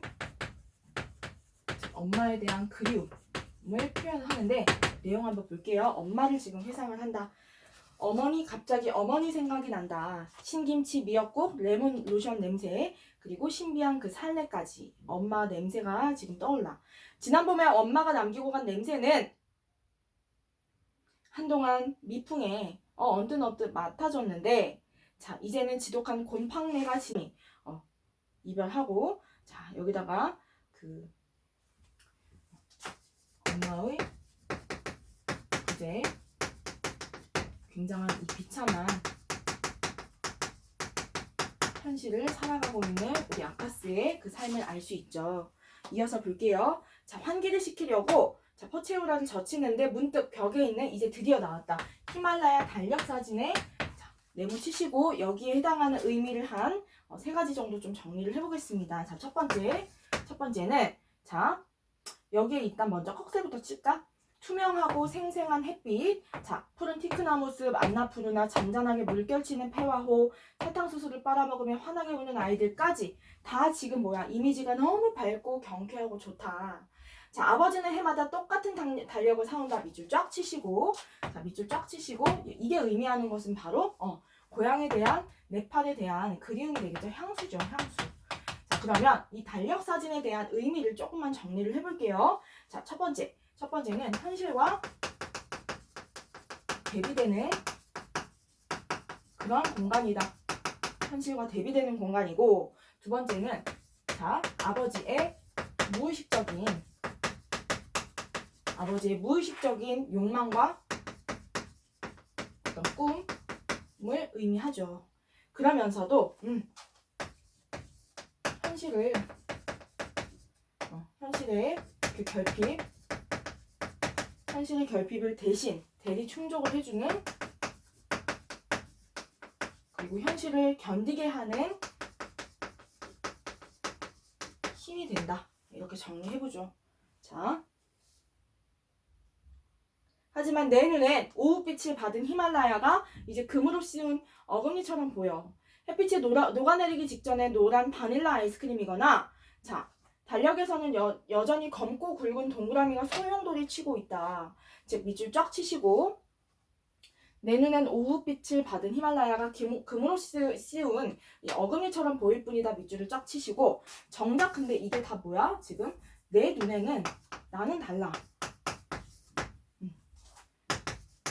한국 태생인 나에게는 큰 감흥이 전혀 없어. 이렇게 정리해 놓으세요. 자, 학교에서 내내 긴장하다가 집에 돌아오면 모든 게 귀찮아. 그리고 화가 나. 밑줄 쫙 치시고 그만큼 지금 뭐야? 굉장한 괴롭힘에 시달리고 있다는 것도 알 수 있다. 정리해놓고, 특히 괴롭히는 존재가 그 소영이 오빠예요. 계속 괴롭혀. 자, 이어서 다음 단락 보시면, 자, 밑줄 치세요. 둘째 줄에 아버지처럼 고향 가는 꿈이라도 꿀 수 있으면 좋겠다. 밑줄 쫙 치시고, 자, 여기서 의미하는 것은 바로 무엇이다? 자, 그만큼 아카스에게는 뭐다? 아카스에게는, 자, 우리 아카스에 대한 정보를 좀 정리를 해보면, 자, 표적이 없어요. 등재를 할 수 없어서. 그리고 딱히 행복한 기억이 있는, 행복한 그 추억이 있는 고향도 전혀 없어. 아카스에게는. 그러니 즉 이 말은 악몽이라도 꿀 수 있는 아버지가 부러워하고 있는 거야. 아버지를 부러워함. 그 정도로 얘한테는 이런 추억조차 전혀 없다는 얘기야. 호적도 없고. 자, 그래서 이어서 볼게요. 밤마다 아버지는 낡은 춘바를 입고 고향으로 돌아가는 꿈을 꾼다. 꿈에다가 네모. 꿈에다가 네모 치세요. 꿈. 꿈은 어찌 보면 우리의 무의식적인 무의식과 욕망의 표출, 창구죠. 라고 적어 놓으세요. 근데 이 꿈의 내용을 좀 잘 보셔야 돼요. 아빠가 이 꿈에서 실컷 내 팔에서 막 즐겁게 놀아. 그런데 여기서부터 밑줄을 치세요. 하지만 중간 부분에 하지만 다음날 고향에서 비행기에 오르려 하면 누군가 아버지 앞을 가로막아 거칠게 끌어낸다고 했다.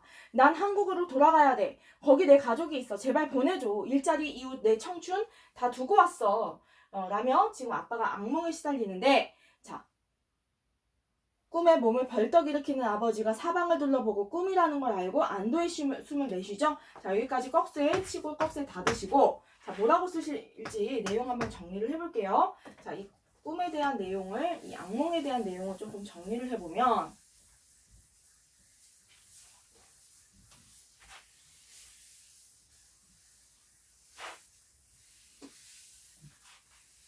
어지간한 중요한 포인트는 지금 다 잡았습니다. 꿈에 대한 내용을 좀 정리를 해보면, 자, 여기다 쓸게요. 아버지에게 여백에다 쓰세요. 한국이란 이 한국을 알 수 있는 그 꿈이야. 바로 두 가지 의미가 있어. 좀 이중적 의미예요. 상당히 이중적이야. 즉 이 말은 애증이란 얘기야. 첫 번째 어떤 공간이냐면 꿈과 꿈이 좌절이 됐어. 꿈과 이상이 좌절이 된 그리고 아주 고통의 공간이야. 이주 노동자로 아주 극도로 고생하며 노동을 하고 아내는 도망갔어.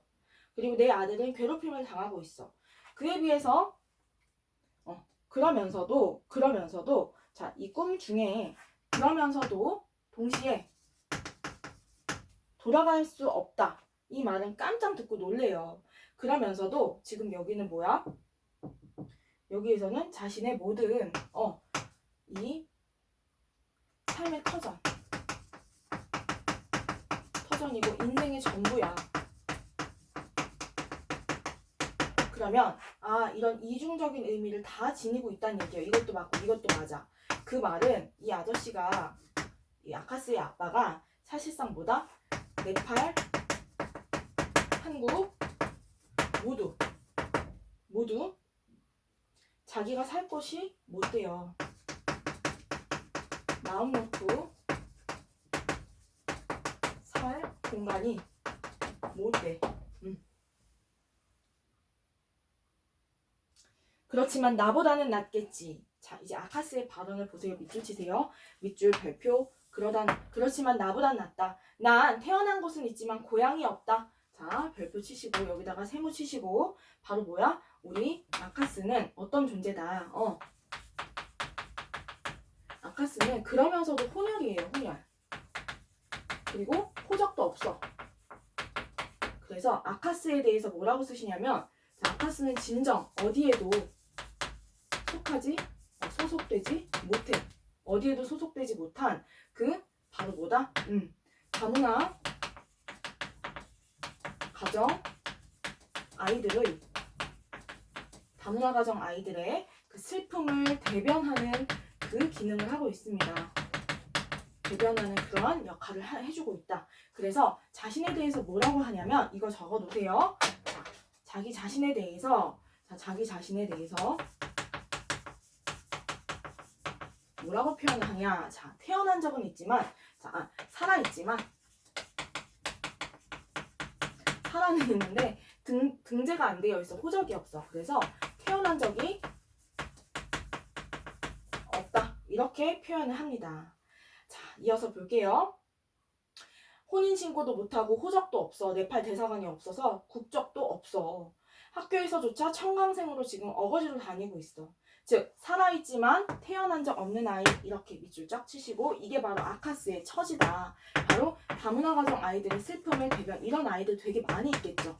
이런 행정적인 문제로 깜빡 잠이 들었나 눈을 뜨니 방안이 어둑어둑하다. 또 어두움 나갔다. 어두움. 눈을 비비고 밖으로 나가 오늘도 비지 아저씨는 감나무 앞에 밑에 앉아 먼 산을 바라보고 있다. 술이라면 한 잔도 못 마시는 아저씨 얼굴이 이상스럽게 붉어. 자, 마당 한가운데 있는 수도가는 여기서부터 꺽쇠 칠게요. 자, 이제부터 꺽쇠를 칠 건데 자, 느낌이 좋아요. 여기 한번 볼게요. 번잡해, 복작복작하고 쌀뜨물을 하얗게 흘러내리고 요란스럽고 막 뚝딱거리는 음식을 지금 맛있게 하고 있어. 그러면서 러시아 아가씨 마리나는 양동이에 덮인 물을 세숫대야에 부어 머리를 헹구고 어린 토야는 방긋방긋 웃고 자 밑줄 쫙 온갖 나라 말과 온갖 음식 냄새에 뒤섞인 마당은 벌나비가 윙윙대는 야생화 꽃밭처럼 향기롭고 소란하다. 거기서 닫고 자 쓰세요. 이게 바로 뭐야? 자 쓸게요. 자 바로 우리가 지향해야 할 다문화 사회의 모습이다 라고 적어놓자. 우리가 지향해야 할 다문화 사회의 모습이야. 자 그래서 자 여기서 진짜 말하고 싶은 우리 작가의 의도는 바로 무엇이었냐. 우리 작가 선생님이 말씀하시고 싶었던 건 바로 뭐다. 자 이거 적어볼게요. 차가운 현실 속에서 그래도 차가운 현실 속 그래도 그 존재 자체로 그 존재 자체로 소중하고 되게 아름답다. 아름답게 사는 우주 노동자의 모습을 얘기하며 이들을 우리가 뭐 해야 된다. 같이 정말 품고 같은 일원으로 여기자. 이게 바로 작가의 의도다. 적어 놓으세요. 자, 이걸 말하고 싶었던 거야. 아버지는 보이지 않는다. 생일까지도 야근을 하는데 음식을 준비해야겠다 하며 아버지 생일상을 준비를 해요. 고향을 느낄 만한 걸로. 자, 그래서 고향 음식을 막 준비를 하려고 너무 아버지에 대한 그 사랑이 느껴지죠.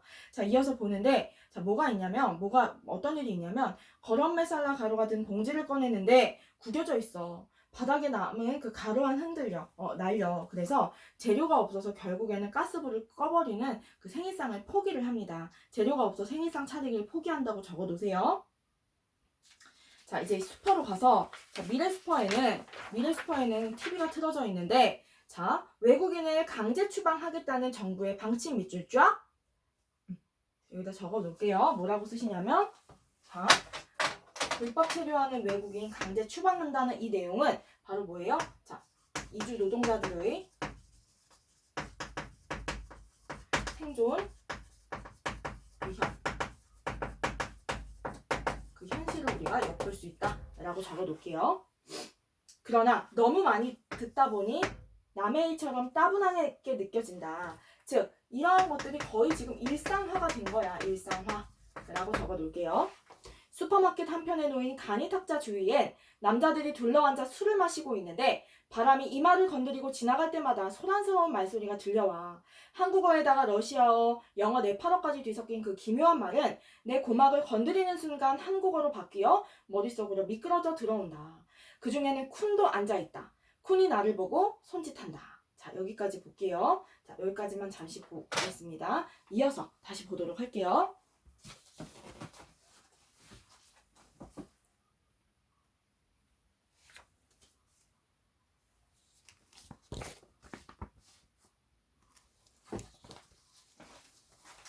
자, 그래서 러시안 룰렛이다. 지금 쿤이 얘기를 하고 있죠. 자, 그래서 러시안 룰렛 얘기를 하다가 쭉 내려가서 보시면, 자, 머리카락이 빠져 정수리가 훤한 필용이 아저씨 동그라미. 필용이 아저씨가 지금 등장을 하는데, 뭐라 얘기하는지 볼게요. 연병 그만들 해라. 니들 쏴나르는 소리 때문에 내가 꼭 남의 나라에 와 있는 것 같다. 니들 이 나라 어떻게 여기까지 왔는 줄 아냐? 자, 옛날에 손가락은 이유도 일도 아니었다. 있는 것도 아니었어. 팔뚝도 날아가고 모가지가 댕강댕강 했다 밑줄. 자, 이건 바로 뭐야? 즉 공장 노동자의 굉장한 이 비참한 노동 조건을 알 수 있죠.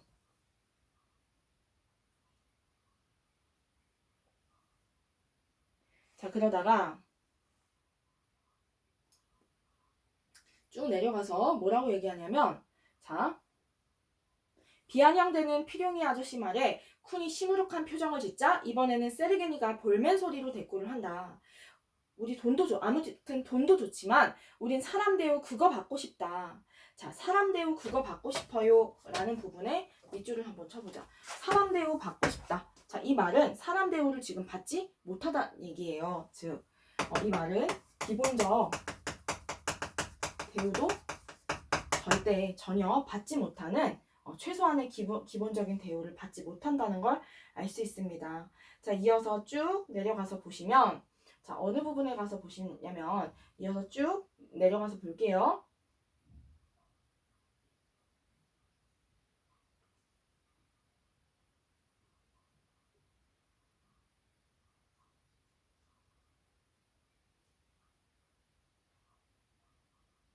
자, 어디를 가서 보시냐면, 우리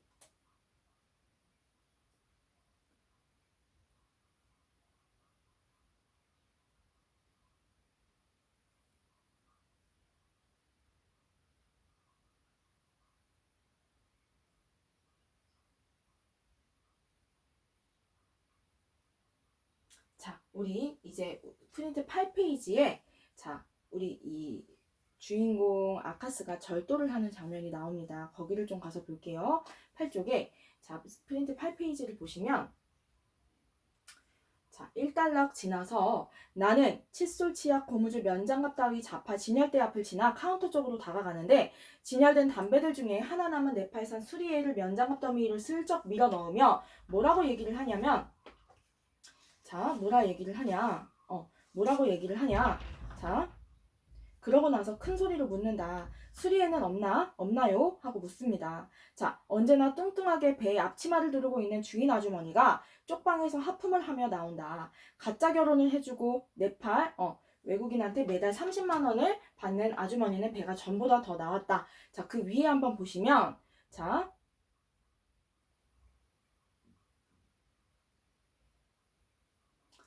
그래서 그 내용 한번 보시면서, 자, 네팔 담배 말이야 하고 지금 얘기를 하죠. 자, 그럴 때, 자, 아주머니가 담배를 찾는 동안 거런메살라 양념 봉지를 허리띠 안쪽에 쑤서 넣는다. 밑줄 쫙 치시고, 자, 이게 지금 우리 아카스가 절도를 하고 있죠. 자, 이 양념 봉지를 지금 절도를 하고 있어. 그리고 시간이 남아서 쿠 한 병도 같이 겨드랑이 사이에 끼운다. 숨이 멎는 것 같지만 조금 지나니까 견딜만하다. 이 부분 지금 아카스가 훔치는 그런 장면이죠. 다른 담배는 안 되냐. 아빠 향수병이 심하다. 라면서 지금 시키지 않는 말을 늘어놓으며 거짓말을 하며 지금 이제 물건을 훔쳐가지고 도망을 가죠. 자, 우리 잠깐 일단은 여기까지 보고 나머지는 이어서 같이 좀 진행을 해보도록 하겠습니다.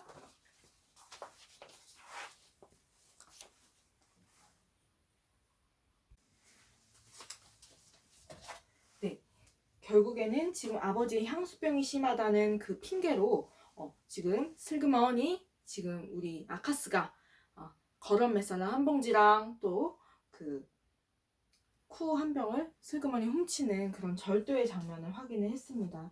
시키지도 않은 말을 늘어놓으며 거짓말을 보탠다. 그때 마침 가게 문이 열려서 진성도장에 다니는 몰라가 안으로 들어오는데 키가 작고 눈썹 뼈가 심하게 튀어나온 그 인도 아저씨는 노랭이라고 불린다. 지금 이제 누가 등장하냐면 노랭이라는 인물이 등장을 하는데 역시 같은 이주 노동자가 됩니다. 이주 노동자인데 자, 어떤 존재인지 한번 볼게요. 자, 작년에 같은 공장에서 일하던 꾸빌이 심한 화상을 입고 죽었어. 그런데도 밑줄 쫙 칠게요. 조이금은커녕 얼굴 한 번 내밀지 않았다고 해서 붙여진 별명인데요. 밑줄 쫙 치시고 결국엔 뭐야? 지금 이 노랭이 역시도 같은 처지임에도 불구하고 지금 자기 살 길이 바빠. 자기 살 길이 바빠. 주변을 돌아보지 않는 굉장히 그 인간적인 어떤 도의적인 정을 외면하는 굉장히 그 비정해진 모습을 볼 수 있다. 날 때부터 이런 사람은 아니겠죠. 그게 아니라 자기 살 길이 너무 바쁘고 자기 삶이 너무 열악하다 보니까 이렇게 변질이 되게 된 거죠. 심지어 주변 사람들이 장례비를 모아 벽제 화장터로 간 그날까지 일요일까지도 특근을 했다. 악바리같이 정말 돈을 긁어 모으고 있다. 그날 아버지와 몇몇 주위 사람들은 뼈가루가 담긴 상자를 들고 안고 어두워지는 공장 골목을 이리저리 걸어 다녔는데 고개를 숙이고 걷던 사람들은 사고가 난 공장 앞에 멈춰 섰는데 자, 서너 개의 합판을 누군가 발로 차 안쪽으로 넘어졌다. 하늘에 폭우가 쏟아지게 되었고 사람들이 노래를 부르기 시작했는데 불분명한 발음으로 웅얼거리듯 그러면서 마치 뭐가 짐승들이 울부짖듯 자, 밑줄. 자, 이 짐승들이 울부짖듯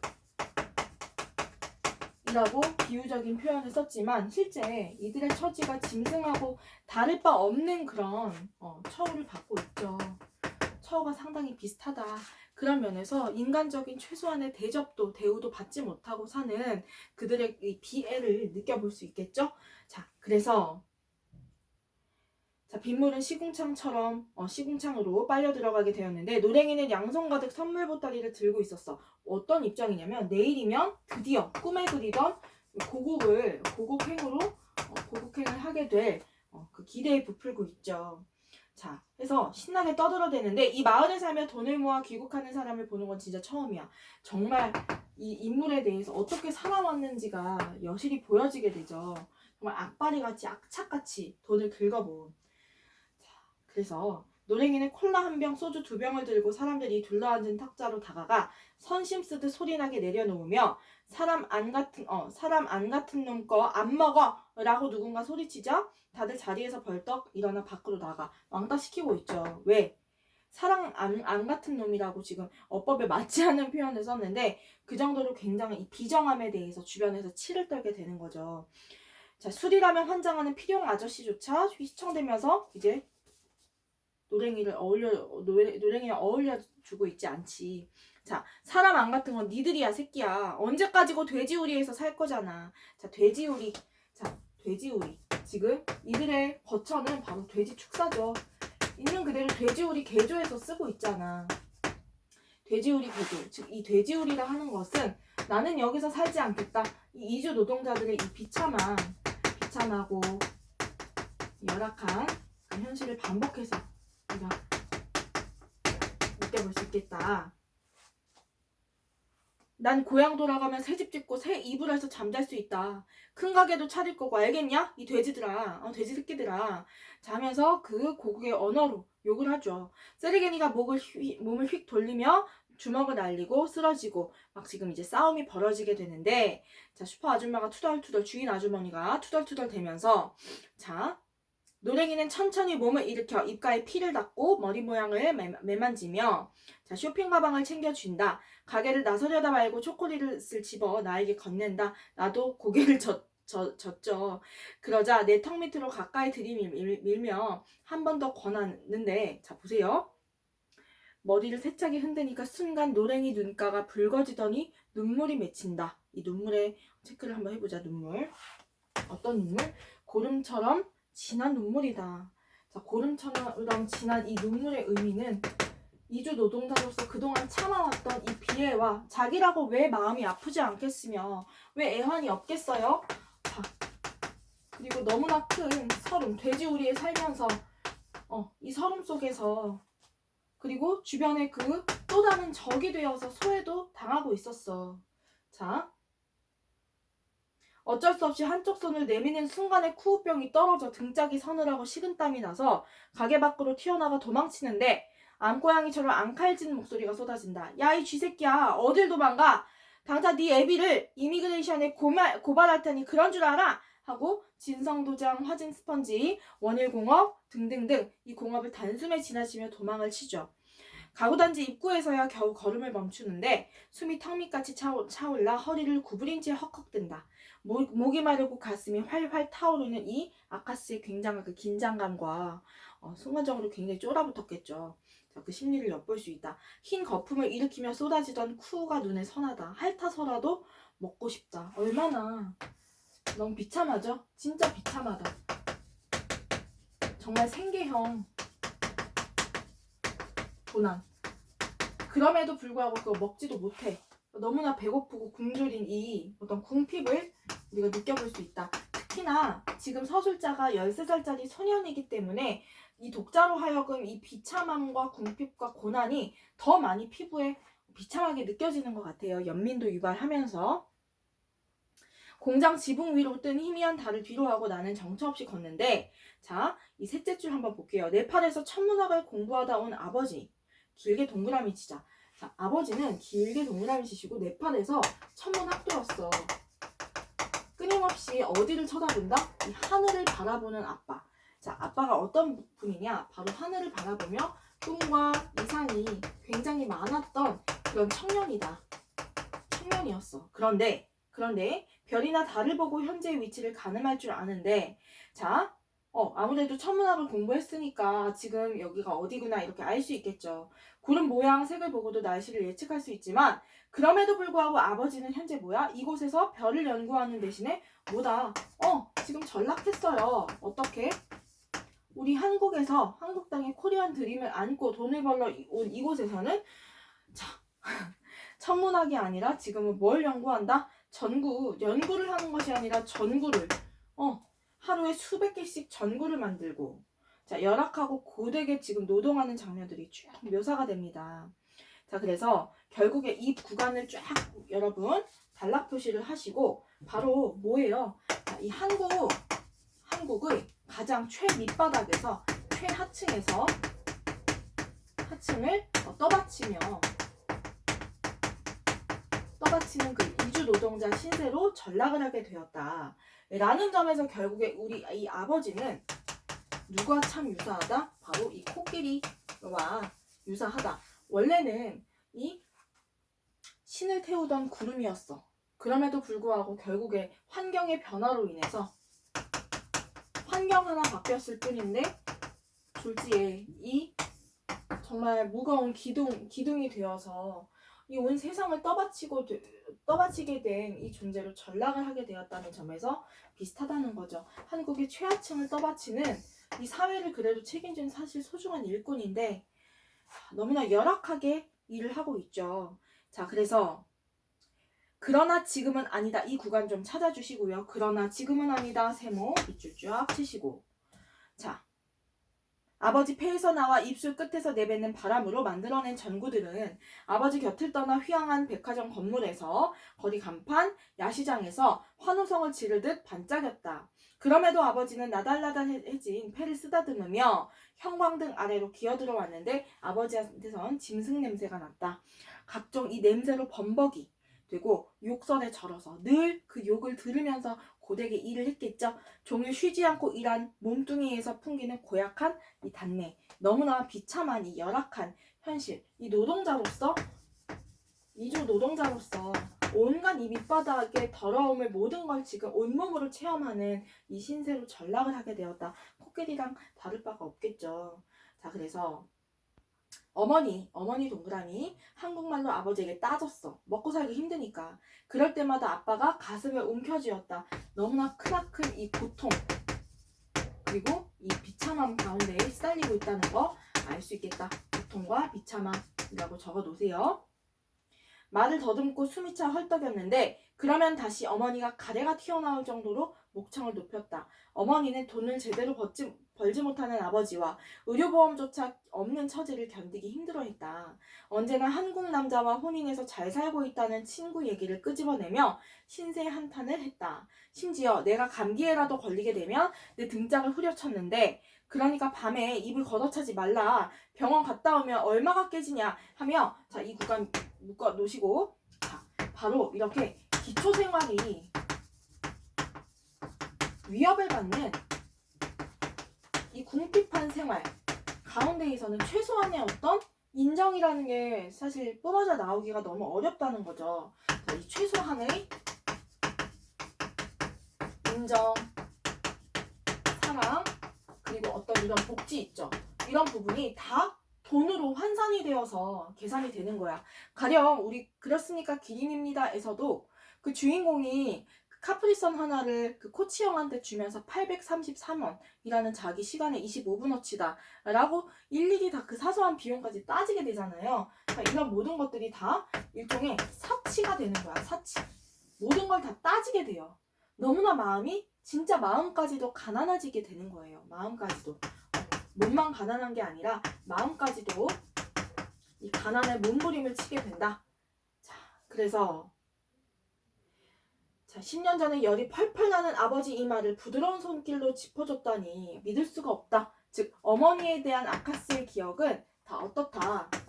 아카스의 엄마에 대한 이 어머니에 대한 기억은 어머니에 대한 기억이 어떻다. 엄마에 대한 기억은 그저 삶에 찌든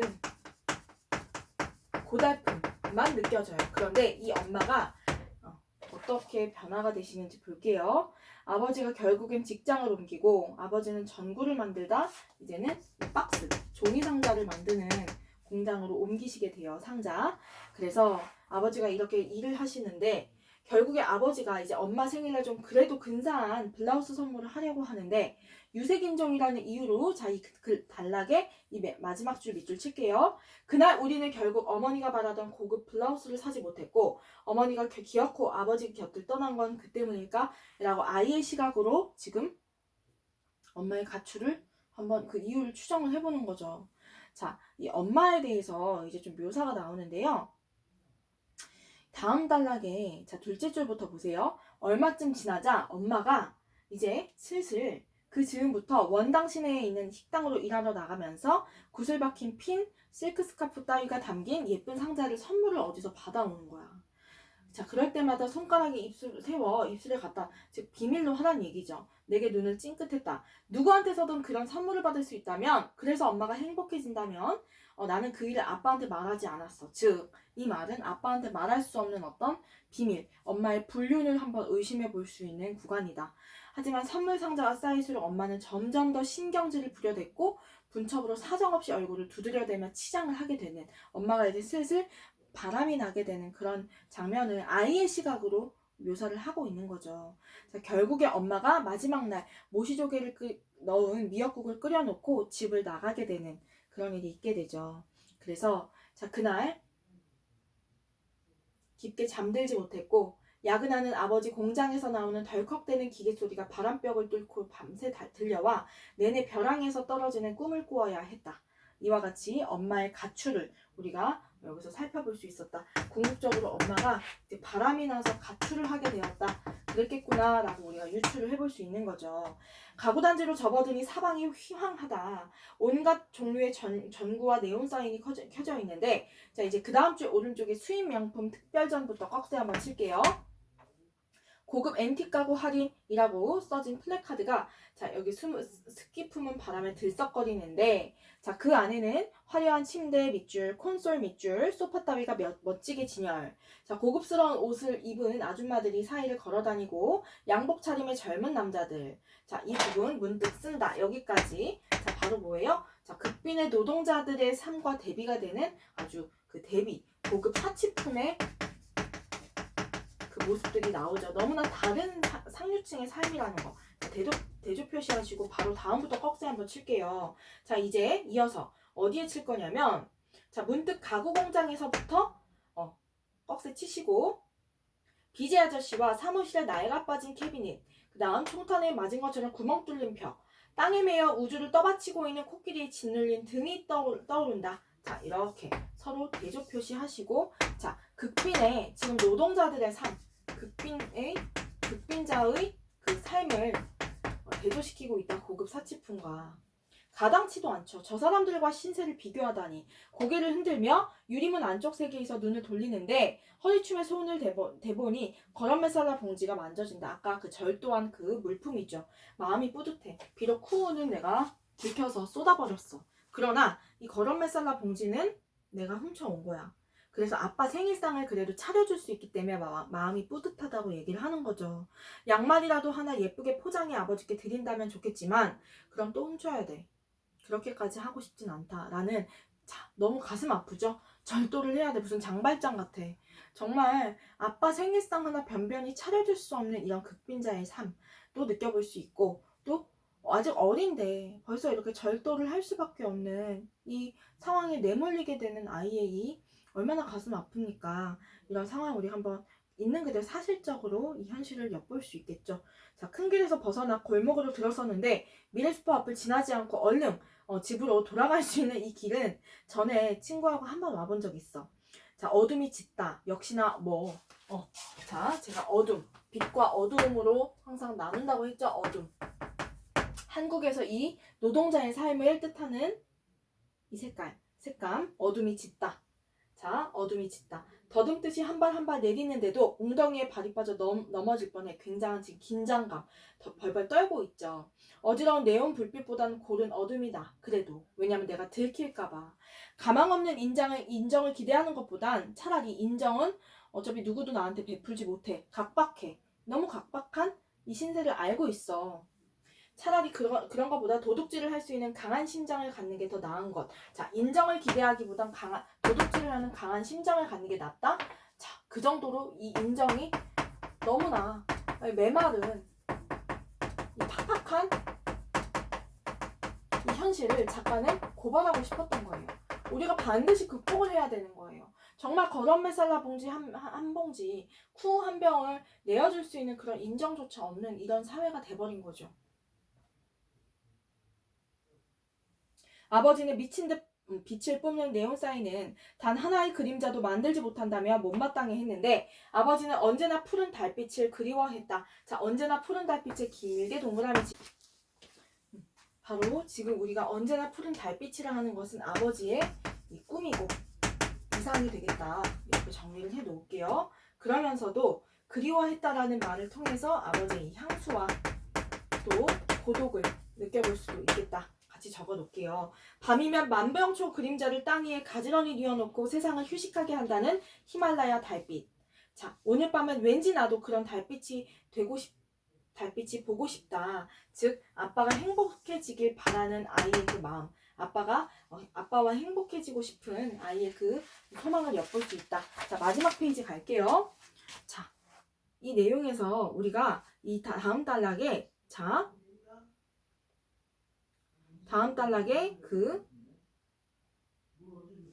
이 다음 단락 건너뛰시고, 자, 그 다음 단락 두 번째 단락 한번 볼게요. 자, 두 번째 단락 밑에서 다섯 번째 줄 보시면 너 영어 잘 못하니? 외국애라고 해서 영어를 잘하는 줄 알았는데 어떤 상황이냐면 반 친구한테 지금 집에 의외로 초대를 받아요. 맨날 소외당하던 아카스가. 그런데 엄마가 너 초대하라고 했다고 친구가 초대를 해서 갔더니 알고 봤더니 엄마는 얘가 미국인 줄 알았던 거예요. 영어를 잘하는 줄 알고 초대를 시킨 거야. 자, 밑줄 칠게요. 너 영어 잘하니? 너 영어 잘 못하니? 외국인이라고 해서 영어 잘하는 줄 알았는데 밑줄 쫙 치시고, 자, 외국인에 대한 우리가 똑같은 태도를 보여주는 게 아니죠. 참으로 이중적이면서도 그리고 차별적인 태도다. 이렇게 적어 놓을게요. 이중적이고 차별적인 태도다 라고 적어 놓으세요. 자, 고통스러울 정도로 속이 쓰리다 라고 해요. 자, 영어로만 말하지 않으면 떡볶이랑 스파게티를 주지 않겠대. 애한테 지금 뭐 하는 짓이야 이게? 속이 쓰리고 아프다. 자, 정말 아이 마음에 크나큰 상처를 주고 있는 거죠. 비극성이 높아지고 있어. 자, 키 큰 풀들이 흔들리고 있는 공터를 지나며, 자, 말라가는 풀 냄새와 분뇨 냄새가 풍겨온다. 자, 여기에는 지금 밑줄 한번 칠게요. 자, 함부로 버려져 있는 냉장고 밑줄, 부서진 의자 밑줄, 자질구레한 플라스틱 잡동사니 밑줄. 자, 이게 바로 뭐예요? 이런 사물들을 통해서 물건들로서 이주 노동자들의 삶을 대신 표현하고 있다. 이 노동자들에 대한 노동자들의 삶을 대신 이 물건들로 표현하고 있다라고 정리를 해보자. 물건들로 지금 표현을 하고 있다. 자, 그런데 뭘 목격을 하냐? 자, 양손에 쇼핑백을 든 걸 보니 노랭이가 분명한데, 자, 갑자기 가슴이 쿵쾅쿵쾅 뛰기 시작해.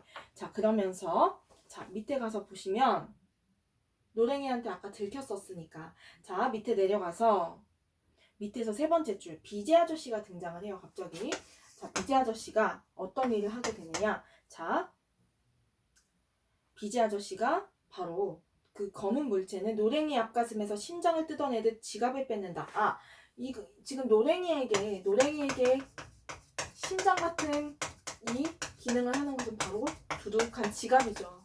왜? 드디어 내일이면 고국에 돌아가니까 심장이야, 심장. 이 심장을 빼앗아 가듯이 이 비제 아저씨가 노랭이의 심장을 강탈하고 있어. 즉 지갑을 절도하고 있는 장면을 목격을 합니다. 자, 그래서 마치 갑자기 뭐가 스쳐지냐 가냐 은색 코끼리 한 마리가 나타나. 우리 그토록 이주 노동자의 삶을 대신했던 코끼리가 갑자기 상징을 했던 코끼리가 눈에 보여. 구덩이에 발이 빠진 코끼리가 귀를 펄럭이며 빠져나오려 안간힘을 쓰고 있는데, 하지만 발버둥을 칠수록 어디에? 자꾸만 더 빠져들게 된다? 자, 그 다음 줄. 아, 왜다. 왜 지금 빠진다고 생각을 해? 즉